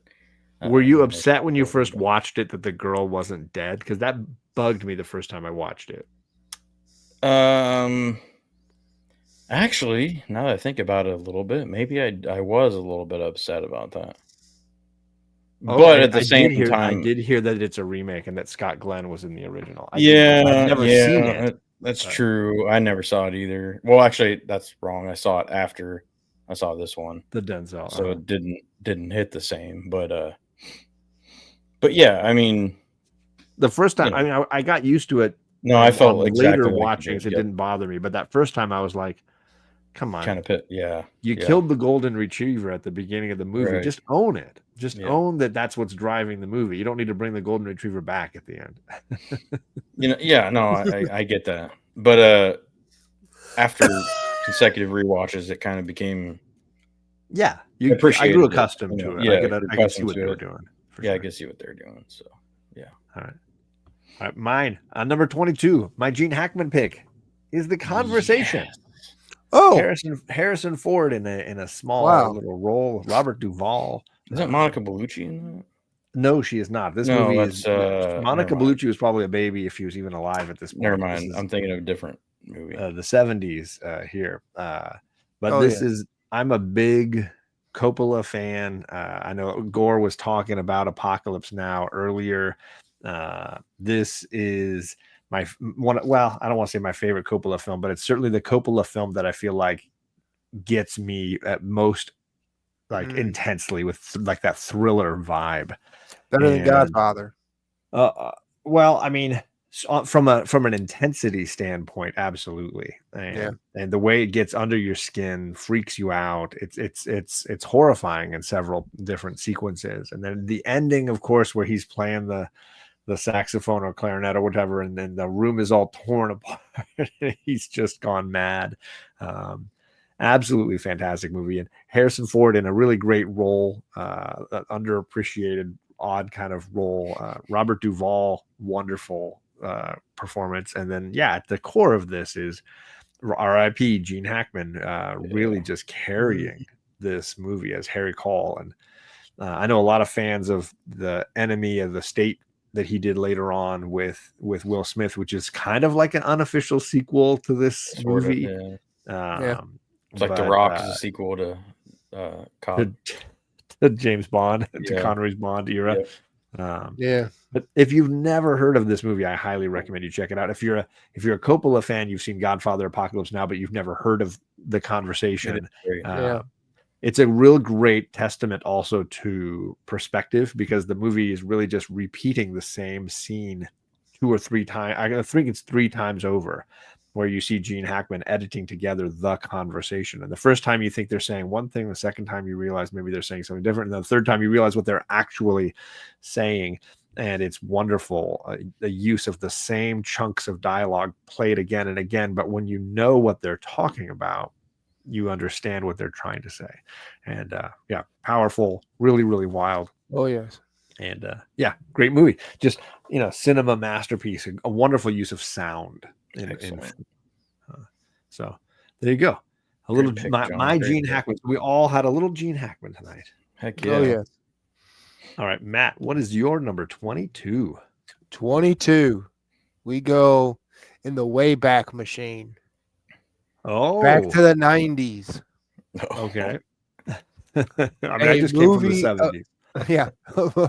We're going in the way back. We're going way back to the 90s. We're going back to before he was Iron Man's sidekick. Oh. We're going back to when these guys first got on the scene. Swingers? We're going back to Swingers. There it is. Yes. I guessed it. Yes. Don't be the bunny. Love it. Yeah. Don't be the bunny. Underrated. Bunny. You're money, man, and you don't even know it. Yeah. Great movie. And that was Doug Liman.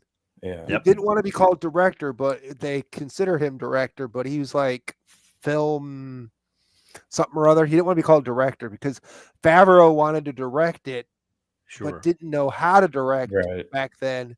So he asked, so he got Doug Liman, who ended up doing the first Bourne movie. Oh, he did so many things. Doug Liman has had a huge career. Go and Mr. and Mrs. Smith, and Doug Liman did that the Tom Cruise, Emily Blunt time travel back and forth movie, Edge of Tomorrow. Oh yeah, Doug Liman, very good filmmaker. And that movie was on a $200,000 budget. A crazy, this movie, an insane budget and a massive success, like a huge. This was like a prime example of huge indie movie success. Yes. It made one of the first framed movie posters I bought, by the way. Yeah. Oh, nice. So it obviously made huge stars out of Vince Vaughn and Vince Cocktails Vaughn. now, questions later. Yeah. Vince Vaughn, Heather Graham. Yeah. Oh yeah, Heather Graham. And Favreau, obviously. Favreau, Ron Livingston. Yep. Oh, I forgot. Yes. Yeah. He was in it. I don't remember what the guy Sue, what he did after that. He was in a few movies, but not much. Because of a boy named Sue. Yeah, Swingers was kind of a transformational. That came out in a transformational time for me. I loved it. That was right around the time that swing music was coming back. Dude, I have both. They have 2 soundtracks. I have them both. Okay. I think I only have one. I think I only have the one. Because the official one had less swing music on it, so they made a second one because everybody was like, I think I had the second this is lame. It doesn't even have a lot of the. I know, because Big Bad Voodoo Daddy was one of my favorite bands. Yeah. I like them. And I bought their album off that movie. And they're literally, that's what I did. I basically heard them. I'm like, okay, I'll take that. It's just like in video games. I picked up Postal Service off of a hockey video game, hearing one of their songs in there. And I'm like, oh, I like this song. Who's this? I'm like, oh, okay, I'll get it. Yeah. So yeah, they took off and ended up doing a bunch of stuff. They were actually here last year. I wanted to go, but I couldn't. They're still around. God damn. Yeah. Yeah, they were here in Wake Forest doing a show. I don't think the Lost Boys has been. I mean, nobody's mentioned the Lost Boys, but it's my favorite vampire movie. But that just shows I know don't have any vampire movies on my list. If I got a vampire movie, I'm gonna go with Dracula, the original that I had on my list at 38. I don't know if I could do at 33. That is a very good pick. Yes, and that's how they do it. And he only played Dracula twice. Boris Karloff only played him twice. Oh, I did. You mean Bela Lugosi? Bela Lugosi, yeah, played him twice. That was it. He only played him twice, but Christopher Lee played him, I think, 12 times. Oh, a ton. Yeah, so, absolutely. Oh, look, you've got actual. Yeah, he's awake now. He was kind of nodding off. And now all he's awake. the Hammer movies. I think Adrian's got to do a show where they do like top 10 vampire movies. I was got to get my buddy to do it with him because my buddy's like really big into that kind of stuff. But yeah, it is Swingers. I've probably seen I love it to hack. 1, 2, 3, 4. Probably about 30 times. Wow.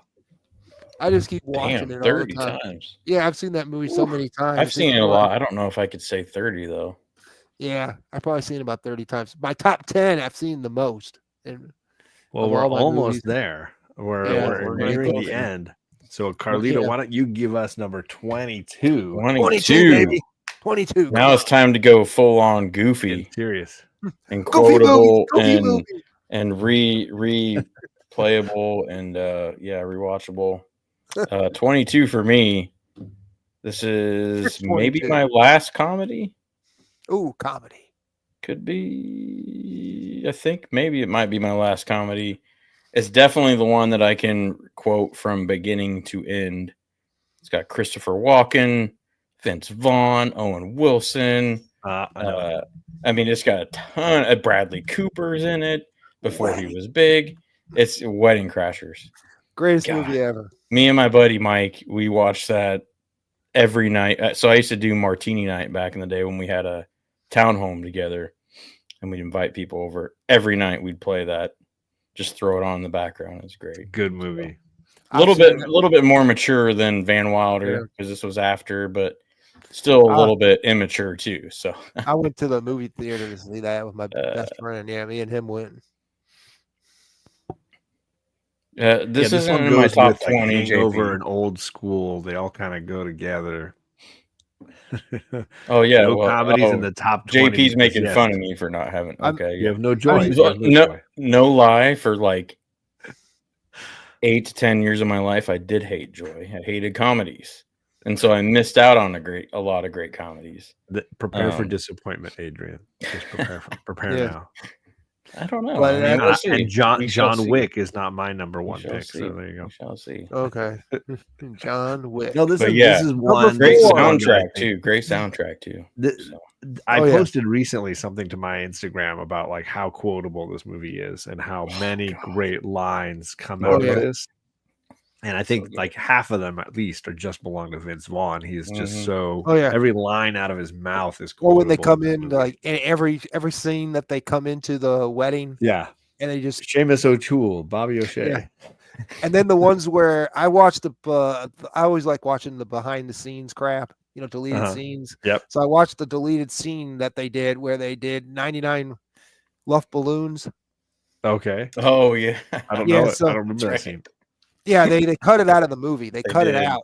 What Okay. happened was it got too long, so they decided to cut that one out, and it was like They also cut a lot of boobs out of the little Yeah, it was like montage an they had of falling Asian- on the beds and stuff. it was like an Asian wedding or Korean wedding or something. Oh And yeah, they- yeah. And then they went to it, and it had to do with the lanterns, reminded them of red balloons, and they broke into song and they start singing the song, and then you have the best the best cameo in that movie with Will Ferrell, Yeah. Oh, that's right. The funeral and crash. he wasn't Meatloaf. credited either. He wasn't Oh credited. yeah, either that's in right. that He movie. wasn't. That's What's funny. she doing back there? I never know what she's doing. Yeah, but he Yeah. was just. Meatloaf now. I know, Mom, Meatloaf. That's so good. Funeral? Like a funeral? Like yeah, man. Funeral crash. Crazy horny. Yeah. So good. It's Yeah, just if you like that Yeah. kind of movie gore, I think it's perfect in this wheelhouse. I'm Old School is another one that in that same Yeah. vein that I just absolutely love. Oh, yeah. Just really great, funny people with really funny things to say, and usually it's men behaving badly. Let's just be of honest. course. That's like Yeah. that's kind of the subject matter. And then the girl that Vince Vaughn ends up with, Isla does Fisher. Oh, she yeah, does some Isla good Fisher. movies. She's great. Isla Fisher is very funny. I want to say she was married or is married to Borat, the actor who plays I Borat. think so. Yeah, I think so. Yeah, Yeah, I want to say they're together. yeah. Yeah, I so think She's hilarious. Yeah, she's got great comedy timing, and Oh, she's yeah. so tiny, and Vince Vaughn is so enormous. It's a Oh, yeah. hilarious, like two No belt, no things. belt. because Yeah. I'll find you. And Oh god. then so Rachel good. McAdams is very funny in it too. Oh, Rachel I McAdams loved her. is Yeah, I great loved her in that. Yeah. Yeah. Oh yeah, she was great in that. She was great in that. I think other- even Senator John McCain makes a cameo in that movie. So good. Is he? Yeah, because believe. Walken's like this, like Yeah. Secretary of Defense Yeah, or he's something. supposed Yeah, to, something like that, yeah, Secretary, some big guy. yep. Oh, The Graduate, great movie. Oh, I think that's one of my so dad's good favorite movies gore. too. Oh yeah, That one, I Graduate think, was ranks great. pretty high for Great, my dad. great soundtrack. I was too young to see that when I did, but And a it was great in Wayne's World 2 when they brought back the Oh yeah. Oh, song yeah. where he and ended trying up to get to bringing- the wedding to break up the Yeah. wedding. Yeah. right before he brought in what was it, Charlton Heston, Yeah. Yes. As the gas station the guy. gas station. Yeah, they yeah. took the one actor out, bringing Heston. Yeah. Yep. So another real world experience tie-in for me, which is going to be a huge theme in the top 25. Oh, so. all right. That's a Well, great movie. we're almost to the last pick of the night, so here we go. I don't have a ton of romantic films on my list. It's romantic. not nothing As that you I'm shouldn't. against. Well, here's I the thing. do. I will say, I mean, romantic comedies there's a place. generally are my favorite genre. I think it's just really hard to do them right. That's Yeah. the reality. About Time, fantastic. It's a phenomenal romantic example. comedy. Sure. So this one is really a wonderful timeless rom-com that really works well for me, and I think it's because it's so heavy at the beginning that it grounds the whole movie, and the actors are so strong. And it's Sleepless in Seattle. Ooh, that's a good one. Hanks is so phenomenal as this really genuine grieving dad, and it's just so honest, his portrayal. And then of course you've got the comedy side with Meg Ryan and Rosie O'Donnell, and the back and forth between the two of them, and the love Peak they have Meg for Ryan. these old movies. Yeah. The affair And the to little kid. remember. Yes, the kids are great. Gabby Hoffman is one of the kids. I can't remember the actor who plays his son, but Yeah. really just so funny. And then of course Hanks's actual wife Rita Wilson has a great part. Victor Garber from Alias has a great part as like friends that are trying to support him in his grief. And then from While You Were Sleeping, what's his name? The president from Independence Day is Meg Ryan's husband, Bill Pullman. Yeah, he's the fiance for Meg, and he is so wonderful because he's not made to be an awful person. He's just not meant for her. He's a perfectly good guy, just not meant for her. And I love the way they utilize him, not as just like, because nowadays those kind of comedies, they make him seem, that character to be awful. Like, oh, why would she even be with him? Instead, it's like, no, he's a genuinely good guy. She didn't pick a bad person. It's just not the right person for her. So yeah, really great Nora Ephron script and direction, and the movie just works so well and hits all the right emotional notes all the way through for both the husband, wife, a son. Really just strong emotional film for me. I do like it better than When Harry Met Sally. For me, well, yeah, because you're not going to see When Harry Met Sally on the rest of my list, so that's a very clear example of that being true. What I like about When Harry Met Sally, is the wonderful chemistry with those characters, but it's a movie that feels more and more dated for me. And with Sleepless in Seattle, it feels more timeless. Like it's a movie that could work in any era. But what about the most dated part about it is the fact that she has to like fax something at some point to somebody. Like it's like You Got Mail agency. You Got Mail instantly dated because of how old email looks. AOL is no longer around. Sleepless in Seattle just works better for me as a concept. So there you go. I miss the AOL dial tone. I miss that. Yeah, right. The beeping and squeaking and squelching. Wonderful noises. Beep, boo, boo, boo, great pick. You know what? I have to rewatch them both to figure out which one. All righty. Last one of the night. Number 21. Last one of the night. We are going with Murder by Death. Murder by Death. Murder by Death. I feel like I know this movie, but I'm not remembering it. I feel like I don't know this movie, but I should. Is this the one? Oh, that's the one with all the original movie, TV show, movie detectives like Agatha Christie. Peter Sellers plays the Charlie Chan. Okay. Sam Spade. And Maggie Smith, David Niven, Peter Falk plays Sam Diamond, but he's supposed to be like Sam Spade. Alec Guinness. I remember this movie. I do like me some Dame Maggie Smith. Yeah. And then it's just like how the whole thing works out. And then you have like this old lady that's like in the movie that can't Neil hear. Simon. Yeah, Neil Simon wrote this movie. Yeah. I could put a whole bunch of Neil Simon movies together for a whole list if I wanted Neil to. Simon is an icon, yeah. Yeah, you want Odd Couple, I can give you that. But yeah, this one's basically like this is what started like this is like what brought like what a modern day version of Clue was, Well, it's like it has like this weird ending to the movie. Basically, like you find out that it's not who you think it is. Like the guy who brought it. Yeah, like the person who brought him to the house kills the guy dies, but then you find out that it's not really the guy. It ends up being the deaf woman. The deaf woman at the end. God, I have not thought about this movie. Yes, the deaf woman at the end because she takes off the mask after everybody leaves. She takes off the mask and it ends up being her at the end, and you're like, okay, huh? You're like thinking it was somebody else and all that, and then you had who else was in that? Wasn't it one of the I can't remember who else was in it, but yeah, it was one of the bunch of them. But they were so many people in that movie, and Peter Sellers always would talk about his kid like number 1 son from number 3 wife. And They're trying to kill me. Peter Sellers just Put that on my watch nails list. everything. Peter Sellers nails he's everything. pretty consistent performer Yeah. for sure. Yeah. Until he had his heart attack in 1980 and we lost him. So Well, sure. Yeah, hard for him to perform after that. yeah. But I mean, he had some decent stuff, but that last Pink Panther movie was gonna turn out, I thought would turn out really good, but then he passed away, so then they had to change up some of it and had to bring in some other things, and it just didn't work out the way we thought it would work out, you know. Sure. And then they went downhill after that. Have you ever seen this one, Carlito? Did you ever? I have recall not. seeing I've this one? heard of it. I just this one's escaped. I've got it around here somewhere, but I don't.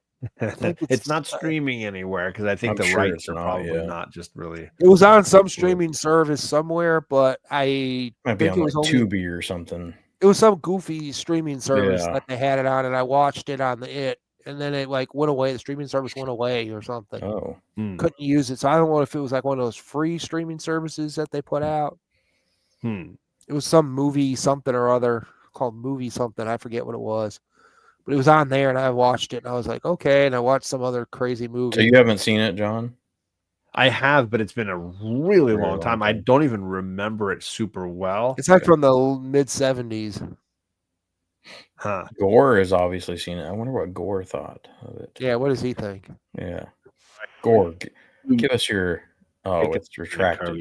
Yeah, because this is like a What'd you say? definitive before Clue. This is before Clue. That cut out. Can you hear me? No, you're good. No. Can you hear me? I saw it when I was a kid. So, and then he gives us a slash. Carlito, what is your last pick? We'll do yours real quick. I kind of cheated, so I hope you're not annoyed or disappointed. Wouldn't be the first time. But I couldn't separate the two. Also, I know you're going to hate it, John, because it's comic book related. Okay. But I couldn't comic book related, two movies you could not separate. Okay. I could not. The first X-Men movie. Put this on here. Zack Snyder's Justice League. This might be there might be one or two more. Batman vs Superman. But this is definitely my last MCU. Okay, couldn't film, separate. Which actually might be my first. So Endgame and Infinity War. Yes, you are correct. There it is. Infinity War and Endgame, and a lot of this has to do with the theatrical experience. With why would I hate that? That's a phenomenal pick. What do you mean, dude? Just like a great movie. This was peak theatrical experience. I don't think we'll ever see. At least our generation won't ever see anything like this again. Like just. They blew their wad after Endgame. Yeah, they really did. Downhill. And at first, like even Endgame, like I kind of had issues with logically speaking, but emotionally, that movie is so heavy and so good. Sure. But Infinity War, I think, is damn near a perfect MCU comic book film. It's just start to finish, and it's nonstop and relentless, which I love. It's not like it doesn't peter out really. So.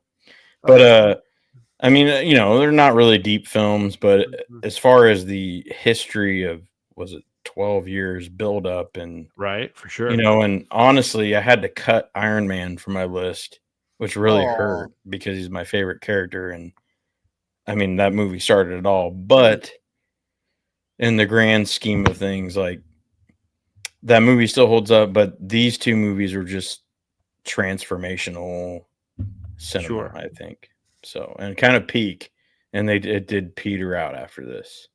So I mean, it definitely was hard to come back after that. Yeah, Perry. I was trying to figure out who won the channel membership. Perry just gifted a channel membership. Wellbore got it. Congrats to Wellbore and Perry. Wellbore. Let me play a little clip for Perry here. I know he likes the cursing robot, so here we go. Wow, a super chat. Thank you.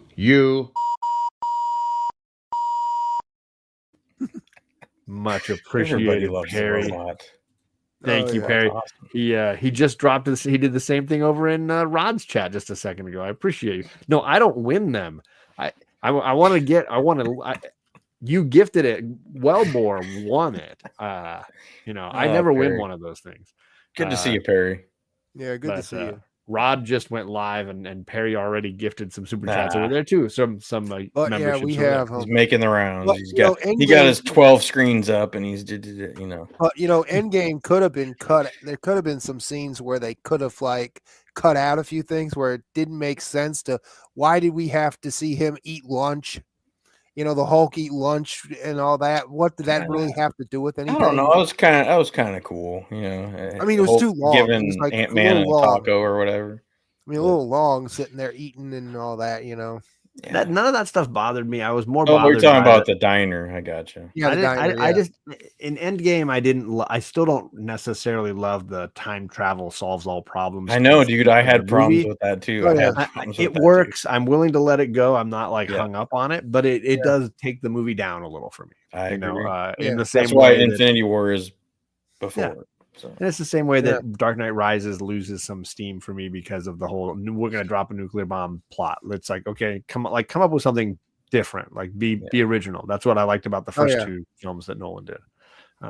Hey, but no, it's a great pick, Carlito, and it is hard to separate them. I do agree they are kind of like a 1-2.